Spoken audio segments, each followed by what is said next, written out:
Okay, so I think we'll start, and I think we'll probably do what happened yesterday will happen, which is the gradual arrival of more people. But it's great to have everybody here again. I thought that just for the benefit of some new faces that weren't able to make yesterday afternoon, I would go over a quick introduction of the symposium, give the context, and then we'll move into this morning's session. I won't go over the top because I don't want to, we're already running a little bit late.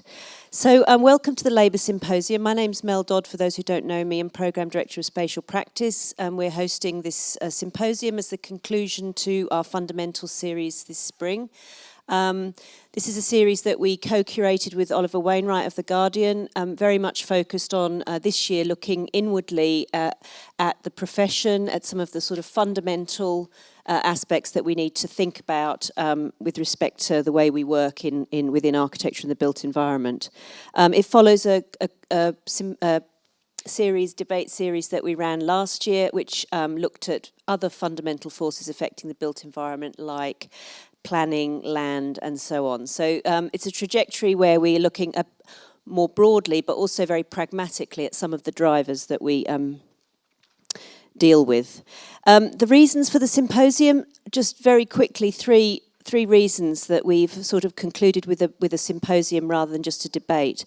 First, we wanted to get a little bit more in depth. We're an educational programme that's interested in challenging and disrupting conventional forms of practice, and it felt that we should really look at the world of architectural work head on as a way to understand that more deeply. So it's in a way it's an overdue examination for students and staff and others as well.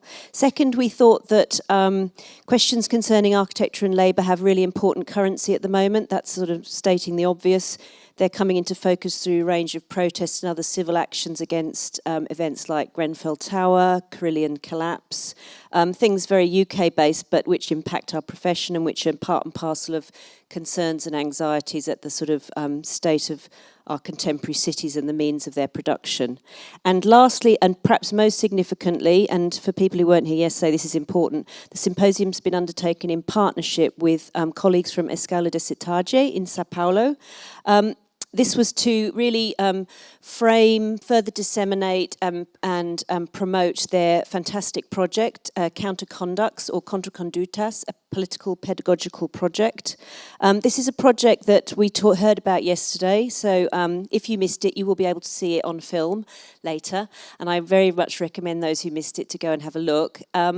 Ligia and Carol, who are here today, talked about that project. It's a one-year project that resulted from fines from prosecution against a construction company building the new airport in São Paulo, and the fines were then given toward a project that would surface and foreground the issues of slave labour, migration and globalisation in the construction industry. So it's a very powerful talk. It really located us globally in these issues. What we also did was launch their book yesterday, and I'm very pleased to say there's more of them outside, as is some fragments of their exhibition and very small fragments of a big body of work. But the book captures a lot, and the book is free issue, so pick one up, and we'll also be disseminating them to various people in the UK as well. So it's very much a platform for counterconducts. We've brought some speakers in to this symposium that crossed over with Counterconduct. So we have Peggy Deemer later today from the Architecture Lobby and Yale. And we also have this morning Kadambari, Baxi and Laura Diamond Dixit of Who Builds Your Architecture. So there was similar voices and then some new voices. So that's to turn just to the structure of the event. This is an event over a day and a half, 3 panels. We've had 1 panel, we have 2 more panels today. Each panel runs very simply. It's a sort of extended form of the fundamentals debate. We've got 3 speakers and then a chaired discussion. And so it's an opportunity for you to join in, and we had a really good discussion yesterday, so the timing's quite generous. To talk briefly, the first panel yesterday was called Architecture and Capital. It introduced us to some of the themes and the context more broadly, and particularly through the sort of legal aspect of and wider macro effects on the building industry. It also took us outside of the UK, which was really great. We came back there with concrete action at the end. The second panel this morning is Architecture's Labour Force. That's going to hopefully drill down into questions about the workforce involved in the construction of buildings in the city. That discussion is going to be chaired by curator and writer Brendan Cormier. And the third and final panel this afternoon will bring the discussion firmly into the domain of the architectural profession, with presentations about the architectural worker. So I think without further ado, I'm going to introduce this first session this morning, and just remind you that we'll have one main speaker, then two slightly smaller presentations, then a break for tea or coffee, and then we'll come back to a chaired discussion here. So, and then there'll be lunch. So, a break will come, but you're going to be immersed in some really interesting talking for about an hour and a half, or maybe even an hour and 3/4. All right. So this morning's session is called Architecture's Labour Force. Architecture is constructed by people. The labour force of construction workers responsible for erecting a building is often invisible in architectural discourse. Yet in vast construction projects across the globe, armies of construction workers are subjected to conditions akin to slave labour. This raises questions for architects as to the extent and agency of our ethical responsibility towards these workers and what the human cost is. And the panel provides us with some possible strategies. Our first presentation is from a platform called Who Builds Your Architecture? It's a coalition of architects, activists and scholars that tackle the pressing question of who builds your architecture. They're going to talk about what they do, but just to introduce the speakers, we have Kadambari Baxi, who is an architect and educator based in New York and co-founder of the group Who Builds. Her architecture and media projects circulate widely as exhibitions, publications, and she's also Professor of Practice at Barnard College. Who Builds Your Architecture's work is featured as a solo exhibition at the Art Institute of Chicago and addressed contemporary issues of architecture and migrant labour. She'll be joined also in talking by Laura Diamond Dixit, who's a contributing member of Who Builds, a co-founder of the architecture practice Kamara Projects, and an architectural historian. She's a doctoral candidate in architectural history at Columbia and has an M.Arch in architecture from Princeton and a BA in art history from Reed College. And her research is on architecture infrastructure and the migration of labour across the Indian Ocean world. So please welcome them. And I'll put their presentation up.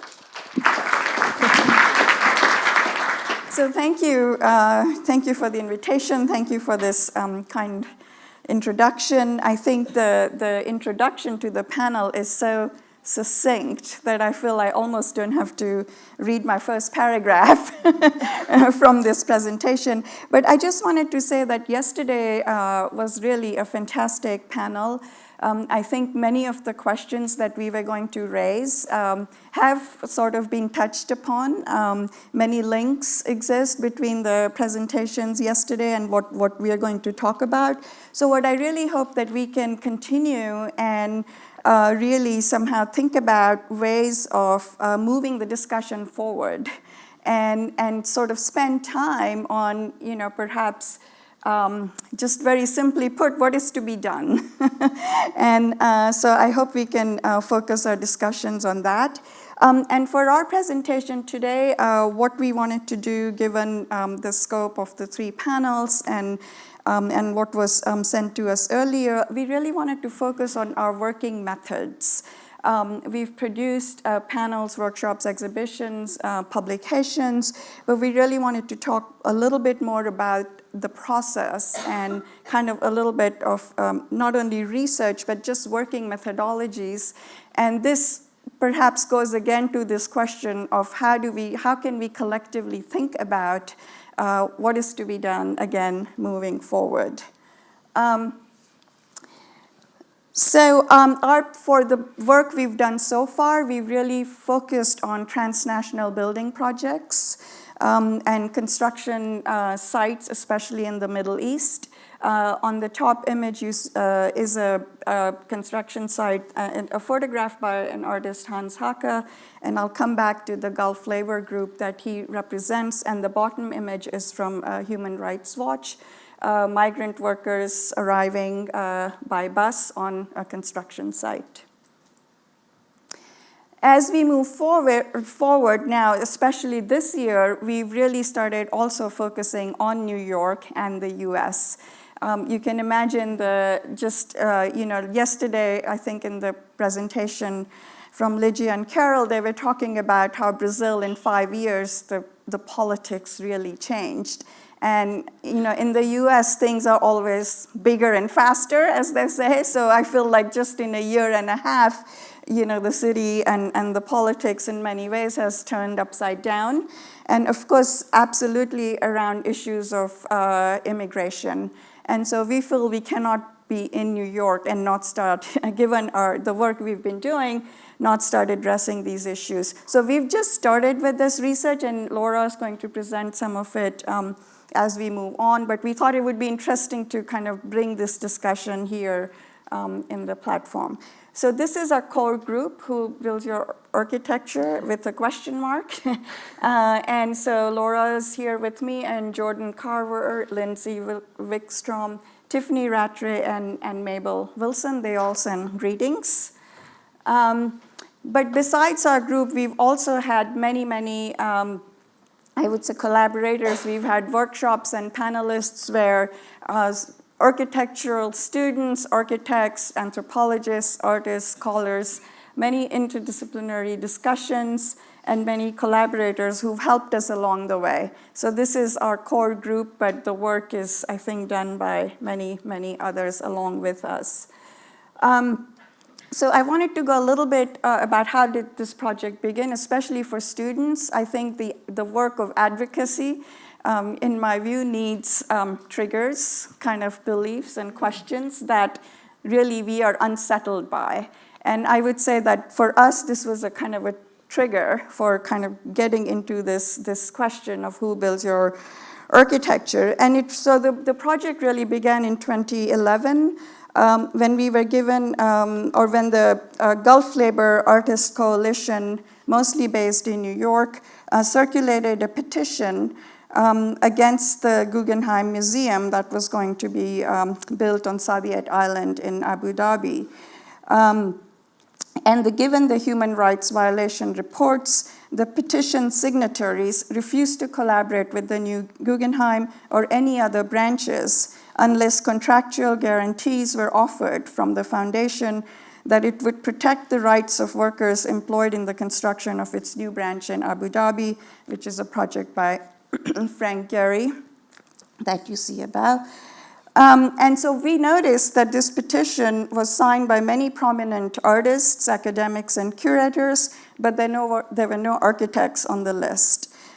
So this really was kind of a big impetus. At the same time, there were many human rights reports and Amnesty International and other organizations. There were reports on The Guardian that really were covering this issue, but we weren't really hearing that much discussion about it in New York. What you see also, this is the proposed Guggenheim, which I don't think is going to happen, most likely. And I just wanted to point out the Louvre Museum that is by Jean Nouvel that just opened. Many of you have probably seen the images there. Another impetus was a lecture I attended by, where is the messages there? This will just play in the background, but another impetus was a lecture that I attended at the Architectural League of New York by Studio Mumbai. Studio Mumbai's whose work I really admire, but this is actually a video from another lecture that they did elsewhere, but it often, 5 years ago when Studio Mumbai was presenting their work, often their lecture would end with this top image. It was accompanied by comments that admired the elegance with which the work is performed. And if I remember correctly, not only the ability of this young woman was praised, the architect claimed that with his physique, he could even barely manage to sit on the floor. Somewhere along the way, yoga was mentioned, et cetera, et cetera, et cetera. I wouldn't go into the kind of full comments, but it really struck me that you see the other image, which is from Chandigarh, in 1956, and that in 2015, we are still using these technologies. And this is a much complex discussion about informal economies, and especially in places like India. I don't think these kind of practices of building are going to go away, but at the same time, I think this was also brought on yesterday's panel, that these are projects of very, very high-end houses that are being built in Alibag in Mumbai for the 1% of the 1%. And things like wheelbarrows are quite accessible still in Mumbai. Anyway, the bottom three images are from a film by Harun Farooqi that perhaps some of you have seen. This is a really interesting film that I think it was done in 2007, which is shown usually as a dual projection. And Harun Farooqi has noted, and I quote, "This film is conceptualized as a dual projection in which I try to compare without judging." And it's a film that, as you can see from the images, it shows how bricks are made and used in different societies in rural Africa, in cities in India, and in European high-tech factories and construction sites. It's really a kind of film that shows parallel realities in a really wonderful way. I really recommend, if you haven't seen it, I think parts of it are online already. But one of the things it also struck me is this idea that he wished to remain neutral. And I think as architects, when we look at these kind of films and other sort of documentary projects, I think we need to start thinking about our neutrality in these kind of technologies, low-end technologies and high-end technologies, that we are coming to a stage where they will coexist. So how do we manage these different types of technologies in different countries when we are thinking about architecture? So going back to the earlier petition by Gulf Labor, our first move was to do a panel at the Vera List Center at the New School. And this was really meant to be one panel where this was yet not, our group wasn't formed. We just wanted to do one panel where we invited Human Rights Watch with other architects and scholars to really discuss the issues that the Human Rights Watch was discussing, and really kind of start asking the questions, where does this debate go from the architect's view? And what I thought I would share today, so Bill Van Esveld, who you see in the middle here next to Peggy Deemer, is from Human Rights Watch. And in this panel, he detailed a kind of a very long scenario of some things that their field reports and the research they had done. It's very specific case studies around migrant labor issues, asking architects, do architects understand the full context of the projects they're getting off the ground?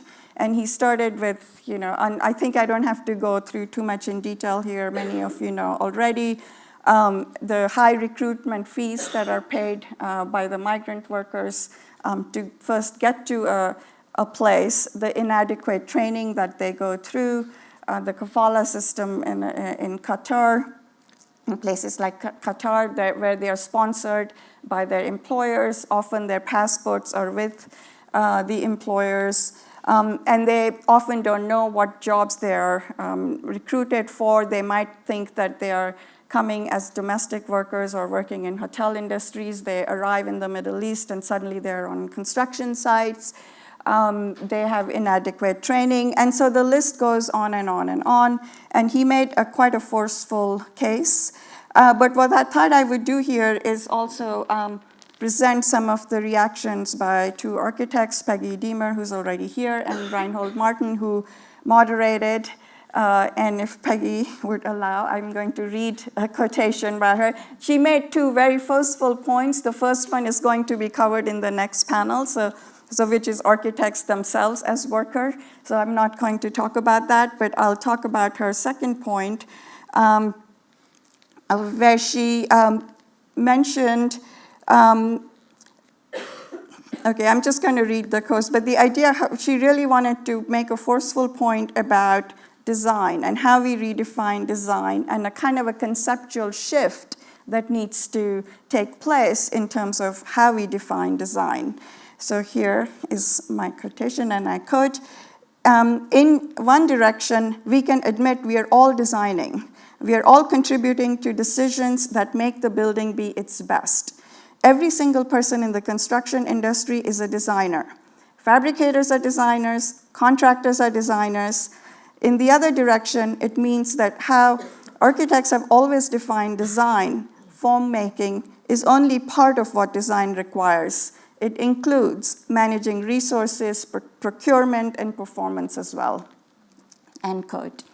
And another response from Reinhold Martin, he's my partner. So regarding this question, who builds your architecture? And I quote, the one and only answer that maybe we can agree on vis-a-vis the question of who builds your architecture is that it's definitely not the architects who build those buildings. The definition of the architect is somebody who doesn't build. Architects make drawings, write contracts, write specifications, signs documents, etc. And if one defines labor of architects as that of making these documents, then these documents can also be lined up next to human rights reports as toolkits to leverage architects' roles in raising human rights standards. So I also wanted to mention that as we were doing these panels, we reached out to many big firms in New York, corporate architects, especially who were building in the Middle East. But many of them were quite sympathetic to our issue. Of course, within our networks, we know many firm partners and the people who are working in these firms, but they weren't really willing to come to the panel or really join the panel discussion. So after that, we decided to do a closed-door session at the Architectural League of New York, where we invited Sarah Leah Winston, who was the head of the Middle East division from Human Rights Watch. And there the discussion was that in their reports, they had sent letters to Frank Gehry, to Jean Nouvel, et cetera, and of course not heard any responses. Our partner Mabel Wilson has had some discussions with the lawyers representing Frank Gehry, et cetera. I wouldn't go into such much kind of long discussion about that, except to say that Jean Nouvel, as you know, the project that I pointed, the Louvre Museum has just opened. And at that time, and The Guardian reported this very well, he mentioned that when he was asked about the question of migrant labor, he said that he didn't see anything. And more recently, he has said this is an old issue. So we can just leave that there. So after these discussions, we were quite energized, and a pledge was circulated, similar to the Gulf labor petition, which Andrew Ross helped us draft. And so we came up with the Architects' Pledge for Fair Labor. It was circulated, et cetera. But we actually decided then not to go further with it and keep going kind of the pledge route, which the Gulf labor petition did, because we really felt, well, what we could probably get many architects to sign, hundreds if not more. Probably many people would willingly sign, but then what? What happens after that? So I think this is a discussion that came up a little bit yesterday too. What role can these type of documents play, et cetera? Of course, this was also brought yesterday. Another immediate reaction was to look at codes of ethics. Code of Ethics from the American Institute of Architects. And here I'd like to point out that if you see the three clauses, you probably can't read too well, but those in that canon, there are three obligations to the environment. And there's only one very generic little clause about human rights, which says members should uphold human rights in all their professional endeavors. And so, as you can see, it's quite generic. But here, I just wanted to say that we should think about potentially or review what was it about the environment movement, the sustainability issues, the green movement that has filtered into codes of ethics and contracts, etc. And why is it that the human sustainability, the human rights issues are treated very, very generically? So one of our immediate reaction was to, again, kind of how could we think about expanding code of ethics, but we also moved away from that. I think that these documents are important, but they are symbolic, but they do need to go through a lot of education and exposure and consultation on this issue, but I think this is something we can discuss later also. So our first what we started was really doing research around these kind of large transnational projects, especially as we know that many US firms are really based, I don't know if you can see the little square there. This is in 2013, the gross billing for international projects for US-based firms. But just to say that US firms are really dependent, large firms are dependent on transnational, international work. But here you see a similar example to the airport project, except that this is transnational and in Brazil. So we have construction manager Bechtel and Echoke architects from the US. You have engineers from Europe, Ruro Happold. You have contractors from Taisi Corporation in Japan. And then all the countries that you see in red are countries sending migrant workers to build this airport.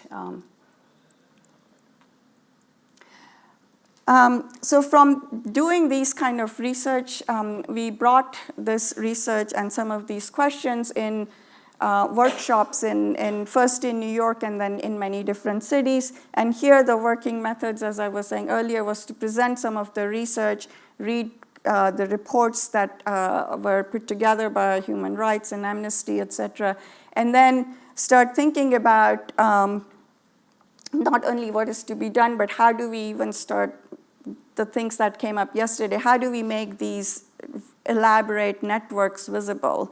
What kind of diagrams and drawings do we draw?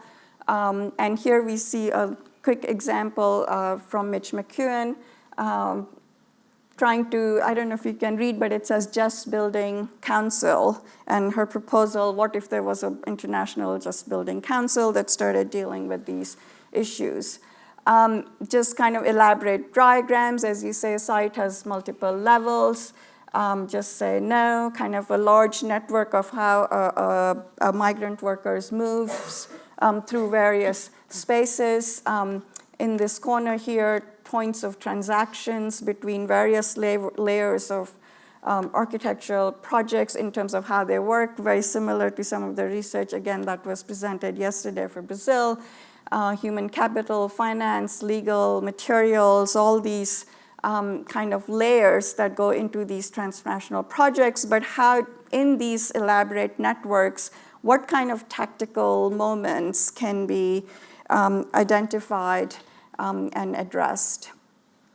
So then some of these research was filtered for exhibitions. The first one was in the Istanbul Design Biennial. And again, this is something that's being addressed to designers in a design biennial. That's the audience. So the theme of this the Istanbul Design Biennial, this is from the 2 versions ago, was the future is not what it used to be, curated by Zoe Ryan. And they asked for manifestos. And our manifesto was just simply this one question, who builds our architecture?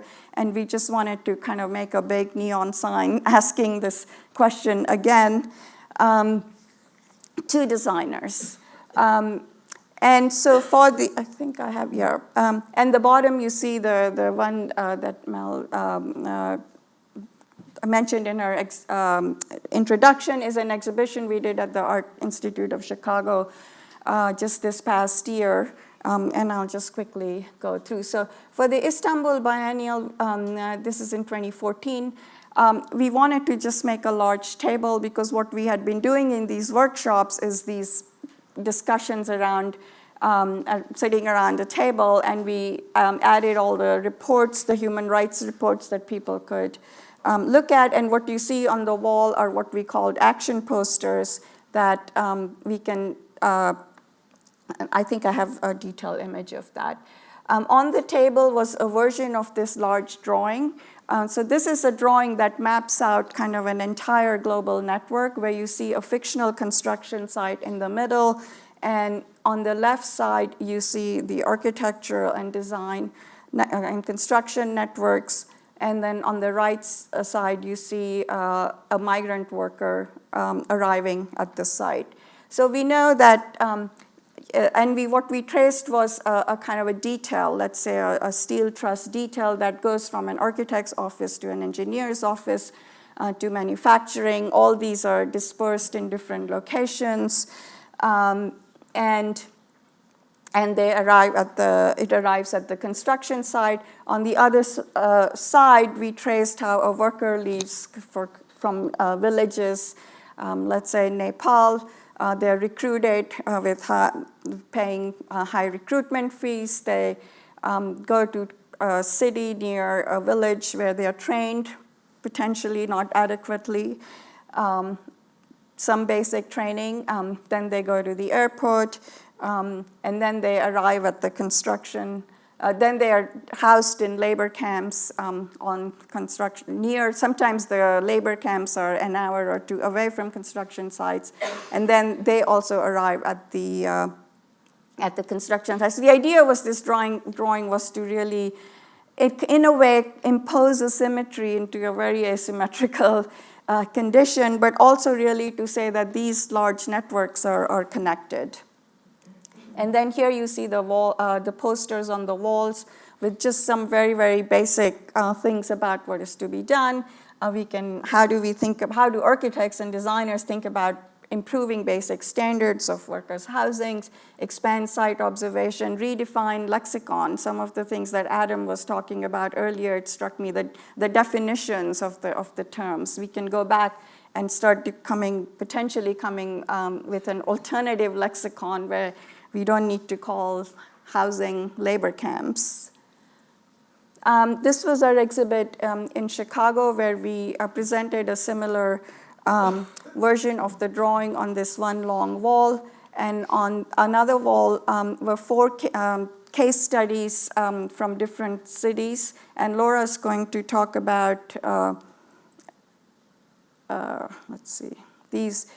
We selected projects in 4 different cities, and we developed an interactive database with Graph Commons, and that traced all the consultants for a storefront curtain wall for all these different projects. Laura will show this in detail. But one thing I did want to mention about this exhibit, when we were invited to do this exhibit at the Chicago Art Institute, our first proposal was actually to take a building element in the museum, which was the skylight. The museum is designed by Renzo Piano, and we wanted to really take the skylight and start showing all the consultants and networks and kind of do similar drawings and diagrams that trace the kind of network that came around building that skylight. That proposal was nixed by the museum. By the lawyers. By the lawyers, as Laura reminds me. The curators were with us. They loved the idea. They really wanted us to go forward with it. So I think this is a question that I will come back to again later. All the things that don't happen in some ways are as important as they do happen. So in here, in the exhibit, we again had all the reports bound that people can go through some of the materials, but also read in detail the reports from Human Rights Watch, Amnesty, and all the other detailed scenarios. Just to say that these are quite abstract drawings, but we've been always combining some of the research where we've heavily relied on organizations like Human Rights Watch and Amnesty International, not to say that they are not local NGOs, et cetera, working especially in the Middle East, but I think in the context of the bringing this issue to importance to the attention of architects. We thought we really needed international organizations like Human Rights Watch and Amnesty with the kind of weight that they come with. So this is the Graph Commons database that Laura's going to talk about it in detail. So I'm going to start moving a little bit faster here. But so a lot of this research was then compiled into this guide, Who Builds Your Architecture, a Critical Field Guide. It's available as a PDF on our website, whobuilds.org. And here we started just very simply. This is the guidebook is really addressed to somebody who starts working in our architecture firm. They're interested in the labor issue, and how do they start start thinking about this issue, and how do they get some basic information about it? So this is just the table of contents. How do construction workers migrate to the construction site? Where do construction workers live? What are design construction networks? How do construction workers, architects, materials arrive to construction sites? And then finally, how to promote fair labor. And so we just added some more details about the labor camps. This is the one in Qatar. Just the ideas, more information, on-the-ground information about what was happening in Qatar. This is in, is it this in Dubai? Yeah. Sorry. So anyway, here, can workers protest unfair labor practices and conditions? As you know, at least in the Middle East, the workers are not allowed to unionize, and also potentially do protests, as they can be deported if they participate in protests. And then some, this is from this section, just a few pages about how to promote fair labor. And some of these, again, came up yesterday. Realign new technologies, rethink supply chains, remove barriers between design and construction, boycott contractors or subcontractors using abusive labor practices, give credit to all workers. So this guidebook has been circulating, and I wanted to just report here one kind of inquiry, or one, let's say a case study that we hope will result in something more. But a young woman contacted us from a big firm in New York, does lots of international projects. The email came with the long legal thing at the end that we are not allowed to share the email publicly, so I've redacted the architect's name. But she got this field guide. She actually heard about it, and she called us, and she wanted us to do a workshop in their firm. And we started talking about how we do workshops. And the first step, I said, well, we have a field guide. Please go through it and see if this is interesting to you. And we can talk about what kind of workshops we do. And she did an incredible, I think, job, not only about reading the guide, but just relating to the work she does in their firm. So we talked about a workshop where we could focus on the international projects and US projects. And I thought I'll just list the questions that she wanted to raise for this workshop. So in regarding to international, so here's, I'll just say, I've read through the field guide and I've come up with the following proposal for the fall workshop. Let me know your thoughts. International projects. Do we incorporate design for temporary housing into our international projects? Should that be an XA concern? XA is the architect for now, the redacted architects. Does XA know where workers on our international projects come from? Does our role as the architect on the job extend beyond the job site? And do we consider what skills we could offer to people building the project, or hold the GC on site accountable to ensure that workers can take skills back to their communities? Should XA consider bringing on human rights consultant to their jobs to ensure safe working conditions, adequate housing, and fair wages for workers? And for US projects, she wanted to raise these questions. Is XA aware where most of our buildings products come from? Concrete, mixed steel, glass, etc. Is XA aware of where the project subs come from? Does this affect our work for the execution of the design? Is there implicit bias on construction sites? Does XA come with our own implicit bias? Is XA aware of labor practices on site Do we have any sway to ensure that fair labor practices are being executed? How accountable is EXE for how projects affect the lives of the average construction workers? Should be accountable at all, or simply worry about execution of the design no matter what the cost? So these were the two workshops that we were planning to do. And not surprisingly, she discussed these issues with the partners, and then we get an email, "Good morning, we've spoken internally and it has been determined that X-ray partners would want a workshop or presentation that is tangible to the work we do and less informational that will end up digging up the negative aspects of the work that we do. That being said, I will have to regroup and figure out the best way to present the WBI, the work WBI has done, and to produce a more effective, tangible outcome for EXE." So anyway, we are hoping to do a workshop, not in their office, elsewhere off-site, where we hope to then invite members of this office and others to come to our workshops. But I think it's an interesting issue to think about, that why these issues are immediately thought of as something that would bring out negative aspects of the works architects do. We did a series of workshops in Istanbul as well, and we are working on another guide called Who Builds Istanbul. And I'll just quickly, again, similar things about sketching and diagramming, and you can see here a bottom diagram where they started distinguishing between different kind of employments that construction workers have, temporary jobs, day jobs, project-based jobs, etc.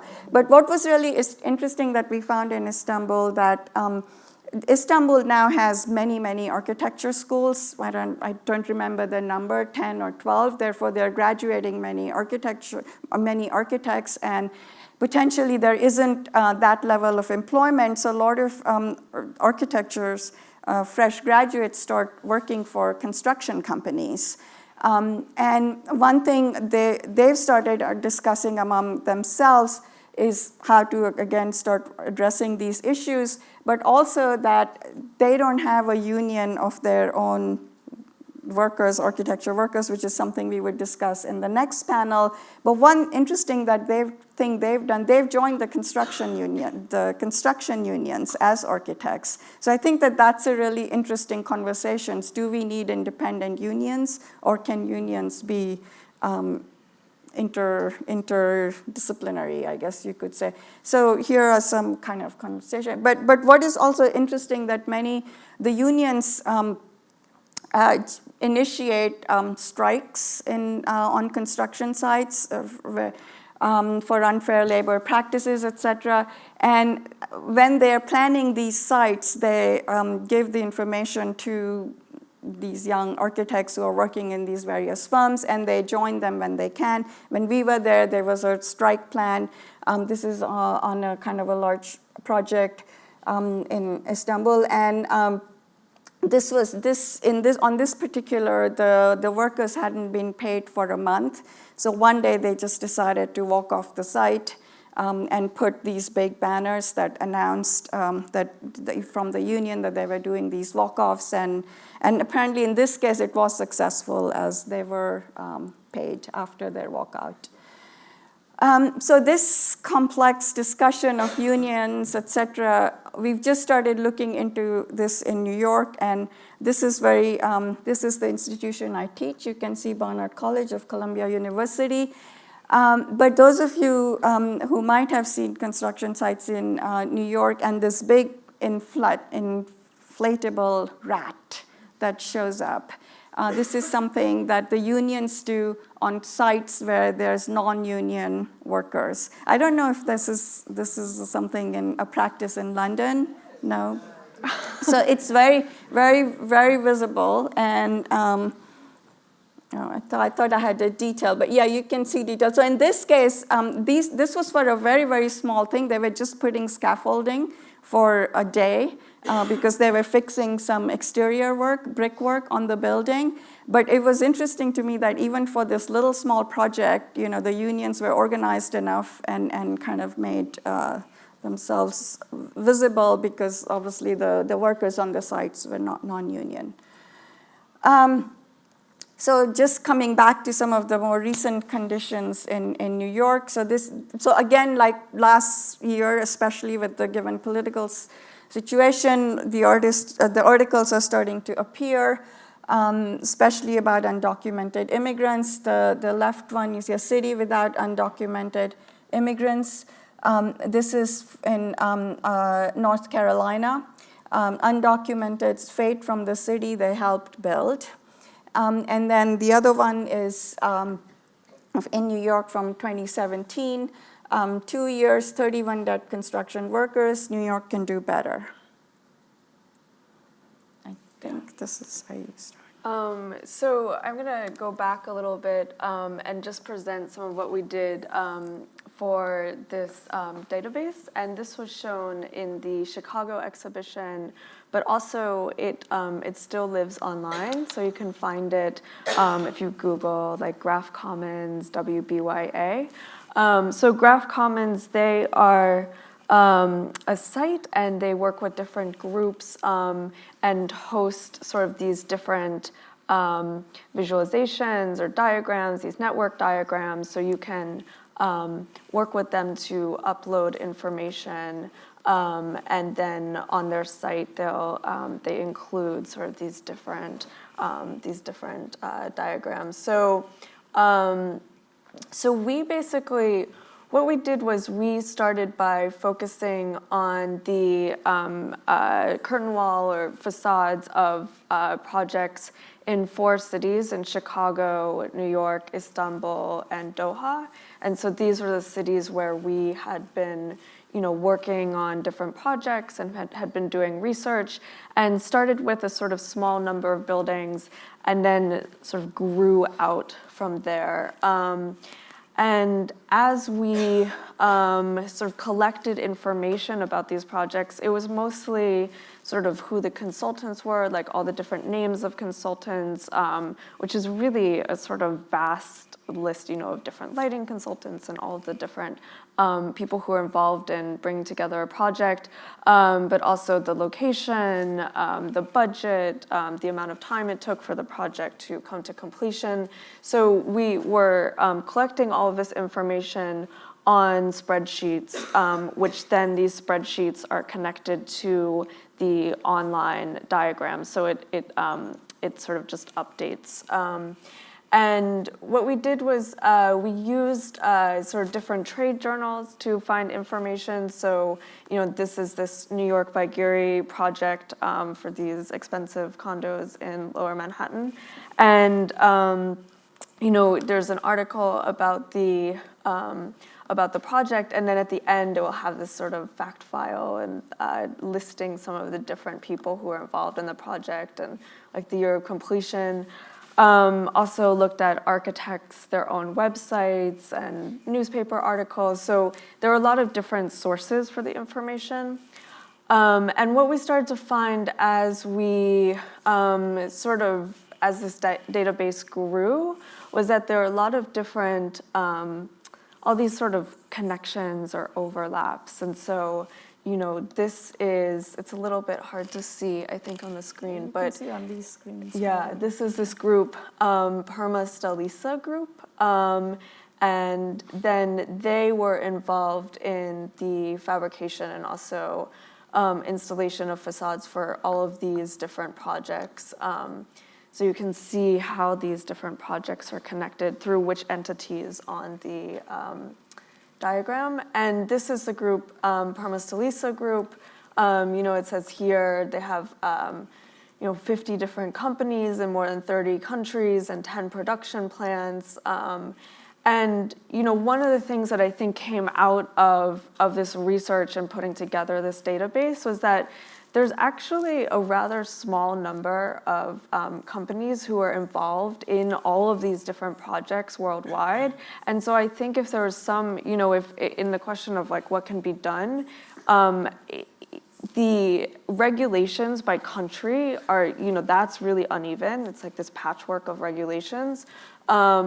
But then if you look at these different entities, if there was some sort of like standards or agreement to better labor conditions, I think a lot could actually change because it is a small number of companies that we're sort of dealing with.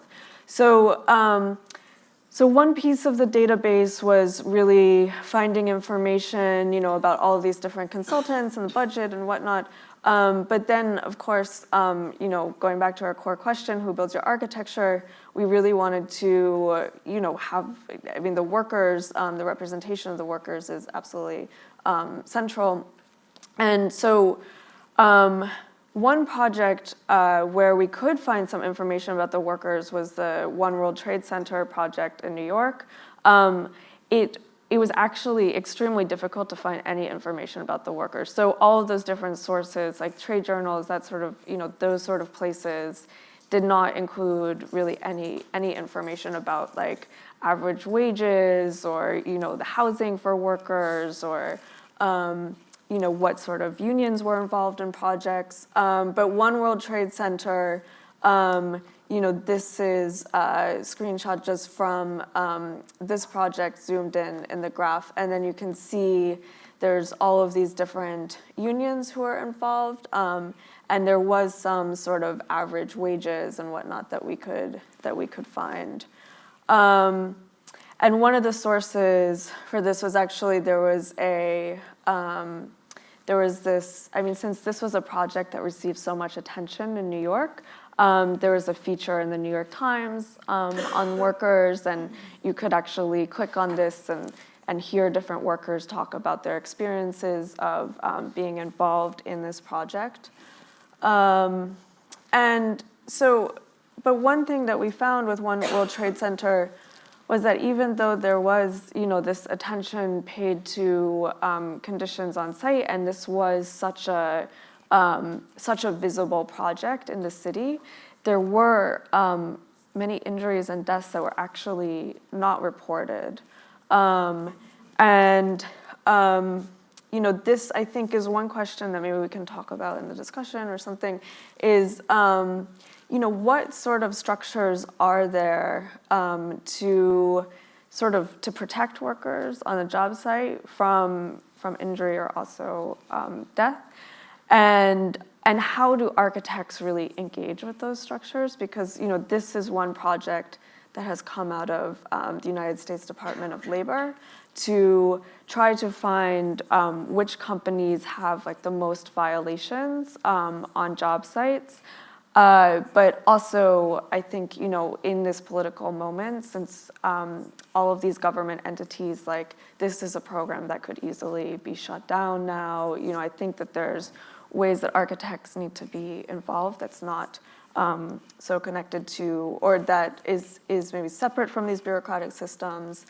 So another source actually just for trying to figure out what the working conditions were on site. And this, I should mention, is this question mark is sort of asking about, where is this data for the workers? Like this data is missing or is sort of invisible. But one site were different lawsuits. So here you can see that of all these different projects, there were 45 different lawsuits that we could find documents of in researching the projects. And this, for example, are these two lawsuits. Not surprisingly, the Trump projects really had, I think most consistently had these lawsuits involving workers. And so this is on the left is one involved in this Trump Soho project. And then on the right, this is there's this whole case where workers who were involved in the demolition of the site, which then became the sort of main Trump Tower, were allegedly unpaid. And there's been some coverage of that. So this was one sort of source of trying to track, what working conditions were like. We also looked at, and this is sort of moving now into just very initial research that we're starting to do. We looked at this project, the BAM South Tower, and this is located in downtown Brooklyn, where there's actually a whole sort of, there's a massive amount of development taking place, but it's all sort of these like very expensive rental towers, and then with all of these different amenities, like these extremely small apartments and then amenities. And so this is actually a multi-purpose site. It's quite large. There's like Apple Store and Whole Foods, and but there is also some affordable housing. So in the sort of it's a large site, and then there are 60 units of affordable housing, which sort of speaks to, you know, the inclusion of those 60 units was I think that's a sort of difficult thing to even include. And then, you know, it speaks to the sort of crisis around housing in New York City. And one of the things that, you know, there's this sort of need to build housing for people in New York, but then there's been a conflict where there's a sort of argument that you cannot pay certain wages to construction workers if you're going to have affordable housing. And so this is, I think, you know, one sort of conflict that we're quite interested in looking at more. And so actually the BAM South Tower, it was almost not approved, but then the approval went through because of the issue of prevailing wages on site and whether there was union or non-union labor. And, you know, the developer, Two Trees, they were basically arguing, you know, we can't necessarily use union labor if we're going to have these 60 units of affordable housing. But, you know, that also brings up another complex concern where, you know, just having union labor doesn't necessarily solve all problems, because there's also been, you know, sort of critiques raised that that minorities or women are not typically included in union labor, and union labor is more sort of male and from outside of the city. So I think that it's really a complex issue that you know will certainly be ongoing in New York. And so I think, you know, one is this sort of question of affordable housing and payment, the sort of prevailing wages for construction workers. So how is that addressed? And then the other issue is how are the increasing number of deaths on construction sites? You know, there's sort of studies showing that there's really been a sort of increase in New York in deaths and accidents on construction sites. And so how is that also addressed amidst these other concerns? And there's actually has been a move to include a training program for construction workers, and that sort of received a lot of pushback and was something that even the mayor of New York was not sort of fully supporting, because of concerns that this would really raise the cost of construction too much to have these training programs to help sort of ensure that there's increased safety on job sites. So I think one other question is, you know, this is sort of looking back to our guidebook where we asked what training do workers receive before leaving for the host country. And this is something that in, you know, projects in Qatar and elsewhere in the Persian Gulf region, there's actually like a lot of there's migration of large numbers of unskilled workers who don't receive a lot of training. And so actually there's sort of a higher number of workers who are on these job sites than you might find on other sites. And, you know, so one question is on these job sites around the globe, like how do workers, especially migrating workers, do they receive training before they leave their home countries or in the countries where they're working? But it's really, I think, as we're seeing, you know, now as we move from site to site, we're seeing that this is really a global problem, this issue of training. And I'll just end here, just seeing around London that there's this entity, the Considerate Constructors Scheme, and there's even a site sort of across the street that I saw when I was walking here. And so one question And this has sort of started, it seems this is not a government program, but one question is, how effective is this in London? Are architects involved with this? Sort of what, this is something that is on the, outer barrier of construction sites, but what sort of structures do we need in order to address all these different issues? So, okay, thank you.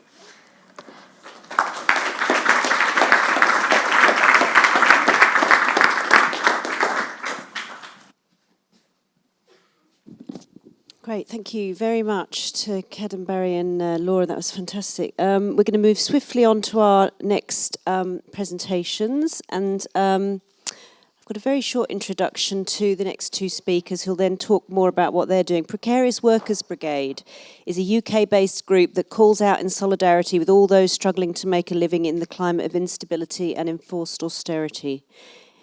Precarious Workers Brigade's praxis springs from a shared commitment to developing research and actions that are practical, relevant, and easily shared and applied. So welcome, Precarious Workers Brigade, two of them. Hello, everyone. Thank you. That was amazing. That was an amazing presentation and so much to talk about. Definitely. And I think there'll be lots of synergies between the various concerns that we're going to raise and the ones that I understand were articulated yesterday and hopefully will resurface again. I'm Marcia, and I am a precarious worker. Hello, I'm Sophie. I'm sometimes a precarious worker.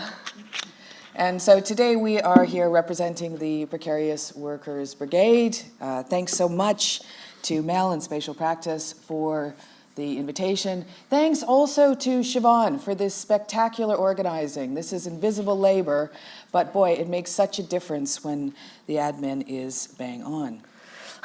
So we wanted to...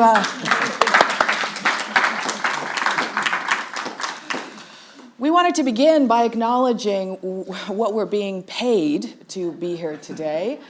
This is very much in keeping with our practice as a Precarious Workers Brigade. So to let you know that each of us is receiving a fee of £160.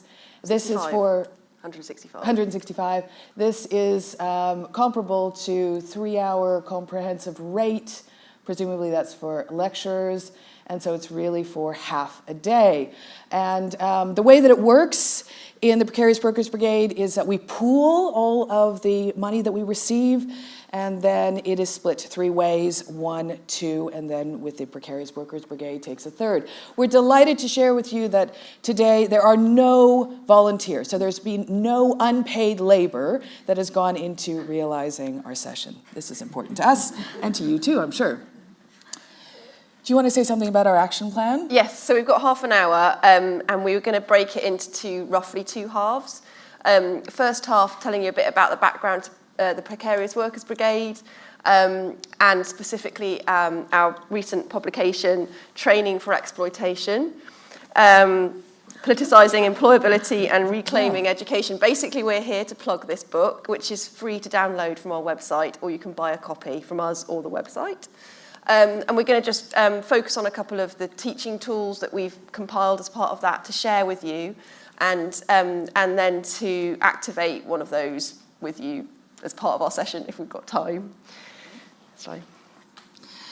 All right, so a little bit about PWB. Well, once upon a time, there was a group called the Carrot Workers Collective. And many of you who work in activism will know that energy moves amongst different groups, different solidarities. And so the Carrot Workers Collective had been set up to address, in particular, unpaid internships. And around about 2010, of course, the effects of the economic downturn were hitting us front and center. And what was emerging was that the issue of systemic free labor in the worlds of culture, education, and beyond was much greater than the issue of unpaid internships. And the Carrot Workers decided to invite different groups from across London and beyond to gather together and create something that was attending to this issue of systemic free labor I should mention that I keep coming back to the arts and education because both of us work in the education sector, but we also are cultural producers in the form of being artists. So a lot of the work that we do as Precarious Workers Brigade is really looking across culture and education, but we are increasingly committed to building solidarities with sectors beyond these because free labor is such an issue.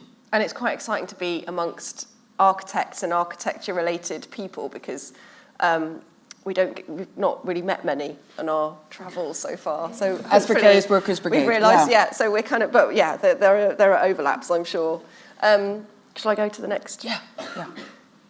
So here we have the Carrot Workers Collective website, which we encourage you to look at because earlier we heard about an issue being an old issue. Well, of course, lots of these issues are old, and yet it's in part because they're so systemic, so intractable, that it's important to look back and keep these histories in mind. And a lot of the work that Carrot Workers did was around mapping different kinds of issues around about the early noughties and then coming on to Precarious Workers Brigade in 2010. Does that say, that says enough, doesn't it? Don't need to explain it necessarily, do we? Well, I mean, I think to just acknowledge, of course, that we're educators who are attentive to the exploitation of our peers, ourselves, and of course our students. So really, in many respects, that's for us a core concern today, is to think about how institutions of higher learning are implicated in systemic free labor. So how they're normalizing certain kinds of engagement and activity. Yeah.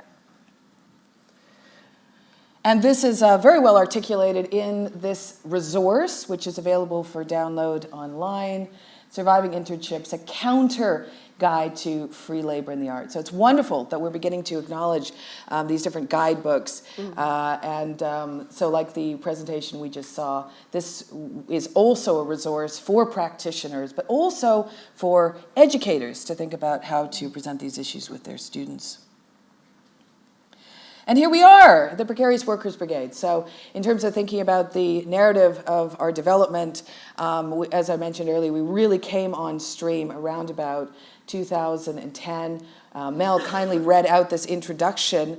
And I think what's useful to bear in mind, we can go to the next slide, is to say that when we first coalesced as a group and were very active in protests, having a strong presence in the student protests, what seemed to make sense to us was to self-organize into working groups that were concerned with specific issues. And these were the central concerns: solidarities, working conditions, education, marketization, and corporatization of the arts. And what's happened since 2010 is that there has been lots of movement of people within Precarious Workers Brigade because, of course, so many are precarious. And so they have been part of the group and then, of course, have had to leave London because they can no longer afford to live and work here. So that's an important change because on the one hand, we've lost some of the critical mass that we once enjoyed. New people join, of course. But then also there's been a sort of a distribution of concerns to the various places where they have moved to. And so there's kind of an emerging network that in some ways has replaced the idea of the working groups as discrete entities. And certainly we feel as though, for instance, marketization and corporatization of the arts is something that we're especially attentive to in contexts like this one, which we want to think about quite carefully in relation not only to this being, an institution of higher education, but also itself this extraordinary network that produces so much culture. I mean, it's a real engine for cultural production. So if we can move to the next slide. I think most people in this room will know now what precarity is because it's a word that's been around for some time, and perhaps people here and friends and family have experienced it firsthand. But we thought we'd just have a slide on it anyway to remind ourselves. To think about it not just as a state of employment or unemployment, and also to kind of, I guess something we've been quite interested in is the difficulties of precarity becoming a kind of romanticized and area, I mean, yeah, even to the extent where it becomes a kind of something that you program an event series around, or curate some exhibitions on, and it sort of becomes aestheticized as well. So we're kind of interested and aware of the histories of what precarity has meant globally, and the kind of mental and physical effects of experiencing precarity. So yes, this something that is often experienced is that very embedded, embodied experience of being continually work ready. So that is perhaps in our sectors very relevant in terms of thinking about freelance labour. A worker who their very reputation is on the line constantly, so how your reputation, your online persona is also constantly being scrutinised and updated, and your branding is part of that, being work ready all the time and able to step into any role. A combined sense of overwork, being overworked and insecure. A state of mobility and migration, and again, I think sort of being really aware of the discrepancies in this. So we're talking about the construction workers that you were talking about in the presentation before this, as well as freelance cultural workers. I mean, there are so many overlaps, but also massive distinctions, and in terms of class and privilege going on there as well to draw attention to. Of course, precarity is global and is nothing new, so and is familiar to so many different industries and sectors. And as I say, sort of has this relationship and impact on our bodies. And we didn't bring the cards with us, sadly, today, but we have some available. We can print them off the website. Something that we did, again, we workshopped as a group to try and think about what do we do about these, as well as, talk about them a lot. We created these Bust Your Boss cards, which you can have in your back pocket at any time to whip out at any opportunity. And these are a series of questions, really, that to ask when you encounter or find yourselves coming up in a kind of employment situation. So I'll kind of thinking about these questions. These are really difficult ones to ask, we found, and so it's a bit of a provocation.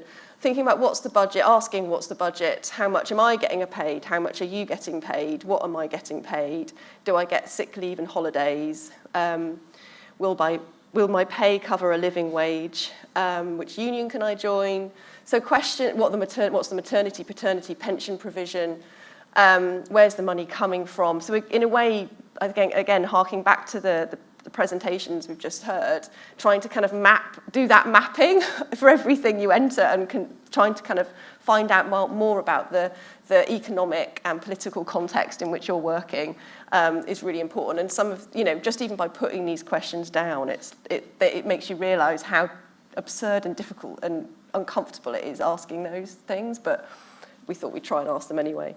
We need to get a wriggle on. I'll move on. Should we talk about the book then, and then we can have a chat? Oh, shall I read do you want me to read the paragraph? Sure. Why Yeah? don't you read Shall the I just paragraph? do that? Yeah. There's a paragraph in here just we thought be useful to read out because it says quite a lot. Risk is internalised within the emotional and fiscal life of the student or worker rather than the employer. This process of hedging against the material and perceived risk of failure creates a burden that affects people psychologically and physically. We recognise these affects in our increasingly anxious and overwhelmed students. We observe that the pressure of having to always become better and work on ourselves leads to increased mental health issues. We see students performing until complete exhaustion or burnout. Of course, this is not limited to students. It continues throughout our working lives. And we all recognise how our own stress levels have increased as we ourselves recreate our employability constantly. It was precisely to address these conditions that we came together as the Precarious Workers Brigade back in 2010. We don't want to reproduce a culture that generates neoliberal subjects, but rather we aim to encourage students to become selves who can also act, resist, and create alternatives. So in many respects, that is the rationale for the publication of this particular resource, Training for Exploitation, Politicizing Employability, and Reclaiming Education. Now, the book starts with employability is moving ever more into the heart of higher education. It no longer stops at the door of career centers, but seeps into many other areas of university life. So many of us as educators were struck by the fact that we really didn't have the resources we needed to critically engage with this big issue, employability, which is often touted by our very universities as something extremely desirable, and yet at the same time is so complex. And so we observed this phenomenon where, for instance, our students would be doing Adorno in the morning and branding in the afternoon. And yet the capacity to sort of bridge that extraordinary difference was not really on offer. In many respects, that's what Training for Exploitation attempts to do. The image you just saw is our crappy PDF. We work very iteratively as a group. So we started out with this, and this was circulated. We got lots of really positive feedback on this as a resource. And then thanks very much to the London College of Communications, which is one of the colleges in the University Arts London, we were able to secure enough money to print the book. So the UAL is responsible for the £1,000 that enabled this to be printed, along with £2,000 from Precarious Worker Brigade's reserves. And a lot of the work was done by an initiative called Evening Class, which is an experiment in design and education. It's like Precarious Workers Brigade, a collective. And so but they're younger, aren't they? They're much younger. And that probably explains why they have more energy, but also are more inclined to perhaps self-exploit. Because, of course, one of the real ironies of the situation is that most of the labor that we do for Precarious Workers Brigade is unpaid. So how is it that we can, bring this at least forward and acknowledge this as a situation? Here's the contents. Regrettably, we don't have time to discuss it in depth, but we encourage you all to download this resource, which is remarkably, at least in the color, similar to the previous resource. So lots of solidarity there, which is great. And I think really to acknowledge the fact that there's a huge amount of work that is synthesized here. There are 16 precarious workers who worked on this iteration, but many, many more who worked on the previous one.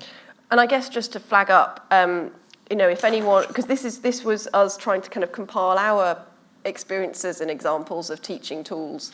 But if we'd love it if you're as teachers, as students, you can implement some, adapt them, or add to them. That is sort of like a working document. So yeah, if you are able to do that, let us keep us posted, and we can it'd be good to kind of grow that community of people using these tools. That's right, and just to underscore, we are delighted to be here today. However, the reason why we produced this as a resource was so that we wouldn't come in, we wouldn't be sort of wheeled into these sorts of scenarios to do this kind of work. Instead, it could be embedded within institutions of higher education and beyond. So briefly, it's the section of the book around teaching tools. We've divided up into these exercises that don't take very long, exercises that take a bit longer, and exercises which take much longer, depending on what your relationship, how long you've got with your students, basically.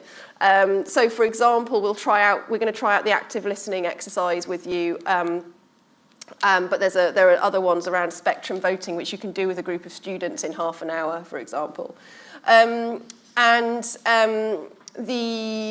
mapping a paid and unpaid work schedules over the period of either a day, a week, or a year. We've got some copies here for you.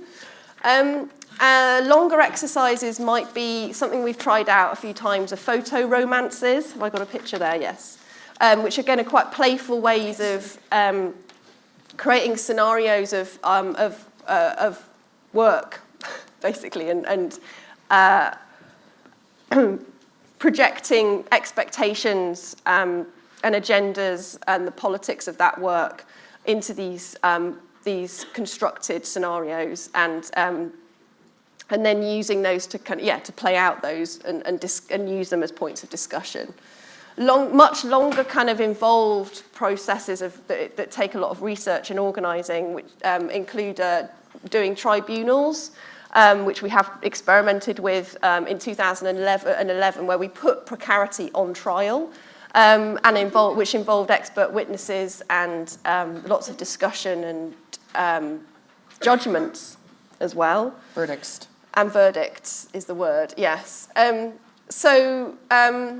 Another short example was the an exercise you can do in a short amount of time, which I've used with my own students, is to analyse unpaid work, so-called opportunities. Really easy to find a lot of them online, printing them out, photocopying, and using it as an exercise in a class to deconstruct the language used and the expectations and assumptions involved, and also the illegality of often blatantly illegal practices that are quite, are presented in these job adverts. So, really, well, we found quite useful teaching tools. Shall we? We shall. We'll do this quite quickly because our time is limited. But this is one of the exercises in the book. It's an active listening exercise. So it's an opportunity to spend some time together and dwell on important issues in a dialogic fashion. So as you will observe here, active listening can be used to explore a personal and/or an affective dimension of an issue. You might, for example, introduce it after watching a video or reading a case study that deals with pertinent issues around free labor, affective labor, debt, or precarity. Okay, so students are asked to work with the person next to them and, in turns, take on the role of the talker-listener. The listener simply listens. This is really important, without interrupting, chiming in, or reacting in any dramatic way. She simply gives the other person the space to express him or herself. Afterwards, participants are encouraged to share any insights they may have gained, and you might want to anonymize that. So here we are, spatial practices. We thought this was an opportunity to create some space within this gathering today to do a little bit of active listening. And we would invite you to spend 2 minutes each reflecting on these questions. Where did ethical questions relating to working practices surface in your education? What issues, conditions, etc. did they relate to? And then what ethical questions come up in your working practices now? So we're thinking about the relationship between education and then how this informs lifelong practice. So can we please ask you now to turn to the person next to you and to discuss these questions very briefly. We'll give you a sign after 2 minutes to switch. Sorry to be interfering in your discussion, which seems very effervescent, but it would be productive at this juncture to feedback a little bit of what you have been exploring, while at the same time to anticipate that we won't be able to dig into this to the extent that we would like, but the good news is we will have the opportunity later on for a more robust exchange. So if we could invite any reflections, things that surface, for things that for people were, pressing, that need to be raised right now, it would be terrific to hear them. Just 1 or 2 examples would be good. Yes? So what came up is lots of architectural contracts have clauses in them that say that you must work overtime for free if you were to do so by your boss. So that's sort of a direct exploitation of the workforce. Definitely. And did you talk about how this is grappled with in the context of education? Less so. Pardon me? Less so. Less so. Does that mean that it's not discussed within education? It's just perfect in education. He studies at CSM. So this is how it's being discussed. Marking it next week. Okay. With everybody who's studying here. Right. Okay. Well, thanks for that. That was really a productive intervention.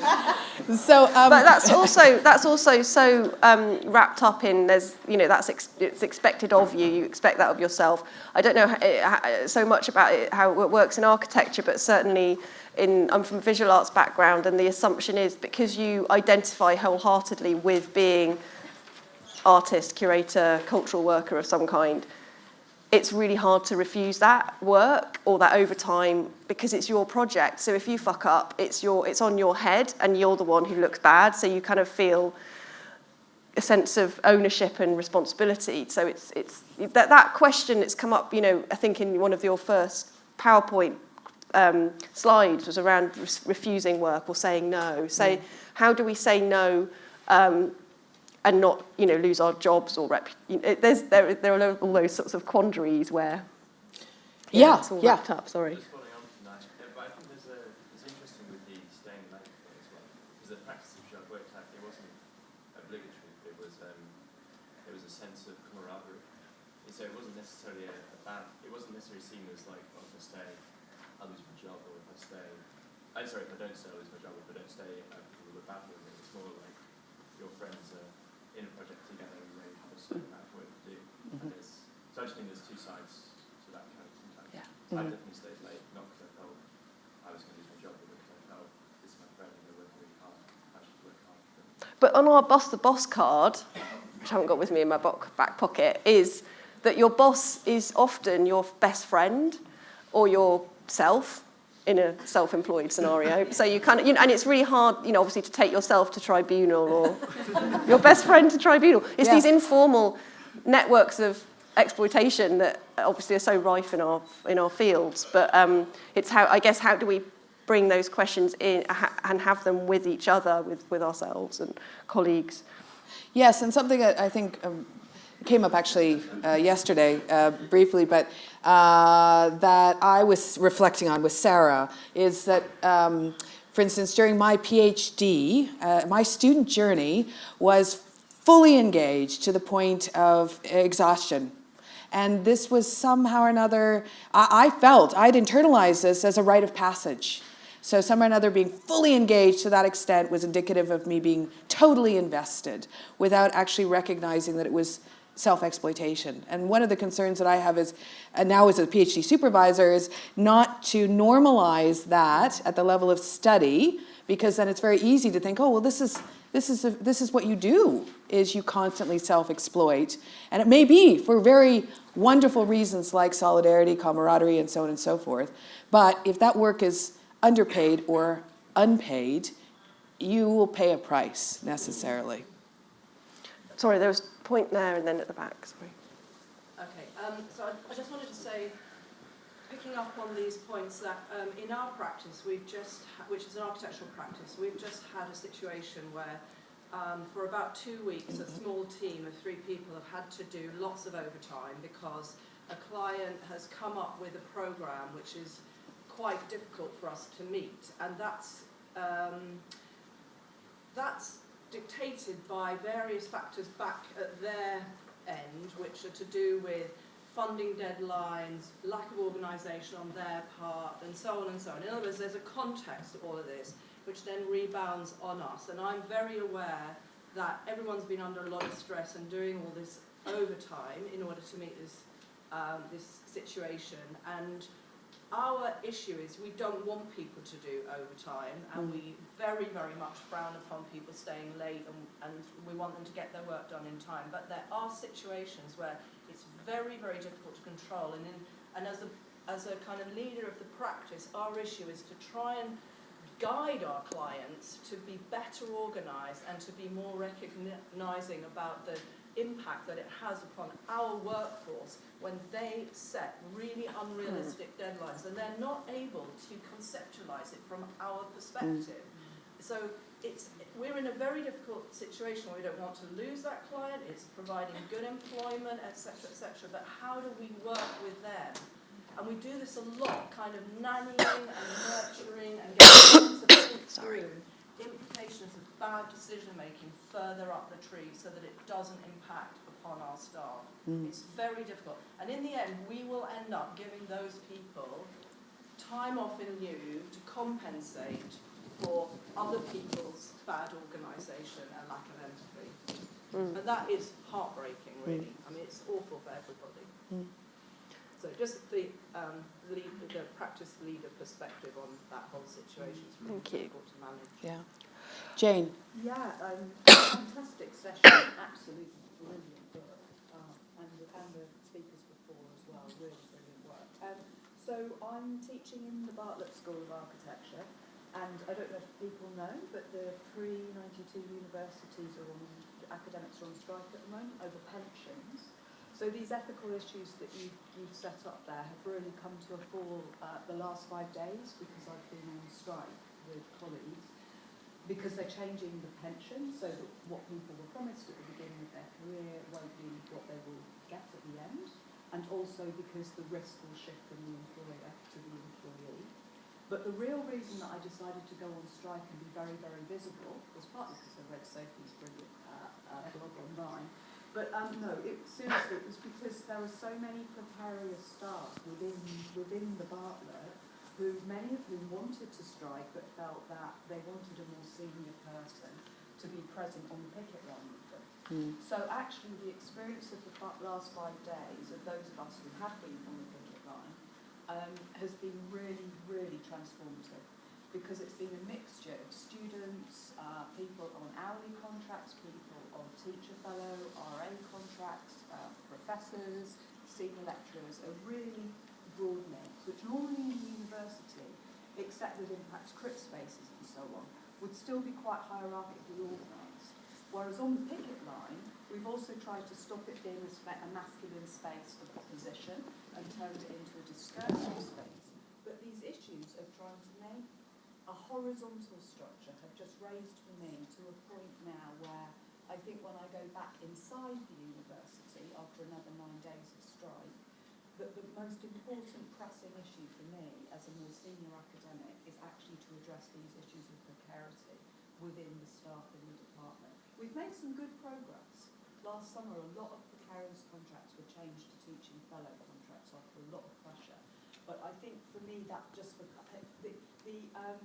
difference in wages across the spectrum has come up a lot in the media. But I just feel that these issues are within the profession, for sure, so people are articulating them, but they are also, as you're pointing out within your work, within the academic institution, and I think we need to really kind of act on that. I don't know whether that should be happening. There's a lot of debate, we were just discussing, between whether it should be strengthening unions and kind of shifting some of the union practices, or whether it comes through the kind of work that you're doing through something like Precarious Workers Brigade. Multiple fronts, I think. There's so many questions. I'm just aware, with our chairperson, we've got another presentation and then room for discussion. So should we, I know there's lots to talk about, but it's up to you, Chair. Chair, who's chairing? Let Shumi speak and then have... I think we should let the final speaker speak, and then we have a discussion, and so those can be aired. Then we'll go, maybe start with the question, the people who had their hands up first, yeah? Sorry. And thank you. Let's just say thank you.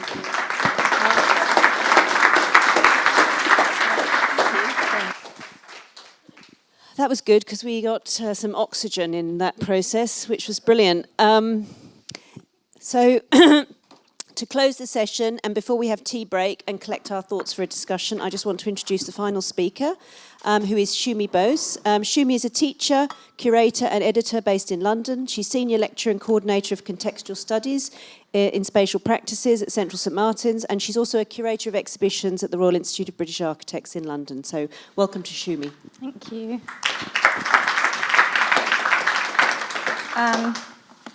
Bear with me, I'll have to wait till I use one of the Precarious Workers tools, which is the online space, which means that you can do so much more without having to lug stuff around with you.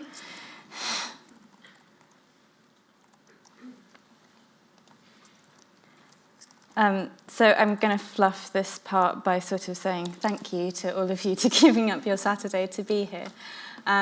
particularly heartened. I mean, I'm particularly terrified because there's so many people in the room who whose work I respect and have used and continue to use to develop myself personally. But I'm particularly heartened to see so many students in the room, undergrads and postgrads. So thanks especially for giving up your time. And also to note that I feel like we're very lucky to be in a space where these discussions are being, Oops. Okay, so just to explain, you'll note that in Mel's very kind introduction, there was no architect there. I'm not one. And I'm only just coming to terms with kind of not apologizing for that. I work around architecture and about architecture, but I'm not an architect. And so this paper that I was asked to write by the current editors of architectural design seemed a bit of a challenge for me. It was about what we talked about when we sat down was what do architects do to make money? Because it's not making buildings a lot of the time. And particularly we were thinking about young practices who, for various reasons of largely risk aversion, don't get to make buildings for a long time, possibly not at all. And so the editors were asking me, do you think you could speak to some younger practices in London particularly, but also in the UK and elsewhere, and try and find out what it is that people do to support themselves. And is architecture not only a profession, but also a field where we have a huge number of precarious workers, and how does that actually map up? So this is a sort of draft of that essay, and I'm really late handing it in because I wanted to wait till today and see what comes out of the discussion. So hopefully you can help me finish it off. So I guess this sort of malaise or discussion around the shrinking role of the architect is not new, I think, to most of us in the room, constrained by operations of economy, policy, building technologies, things like BIM, myriad other factors, mean that in the common discussion of what the architect does and the architectural practice, bites can be easily taken out of that process. And so we're looking at a kind of shrinking role of the architect. I never read, but because I'm so nervous, I'm going to read a little bit, sorry. Efficiently automated and stripped away into separate industries, the loss of exclusive domain over a specific activity offers little security in terms of build hours. And turning to the words of Charles Holland, he writes in his piece, The Economies of Architecture, which actually appears in the issue of Perspecta titled Money.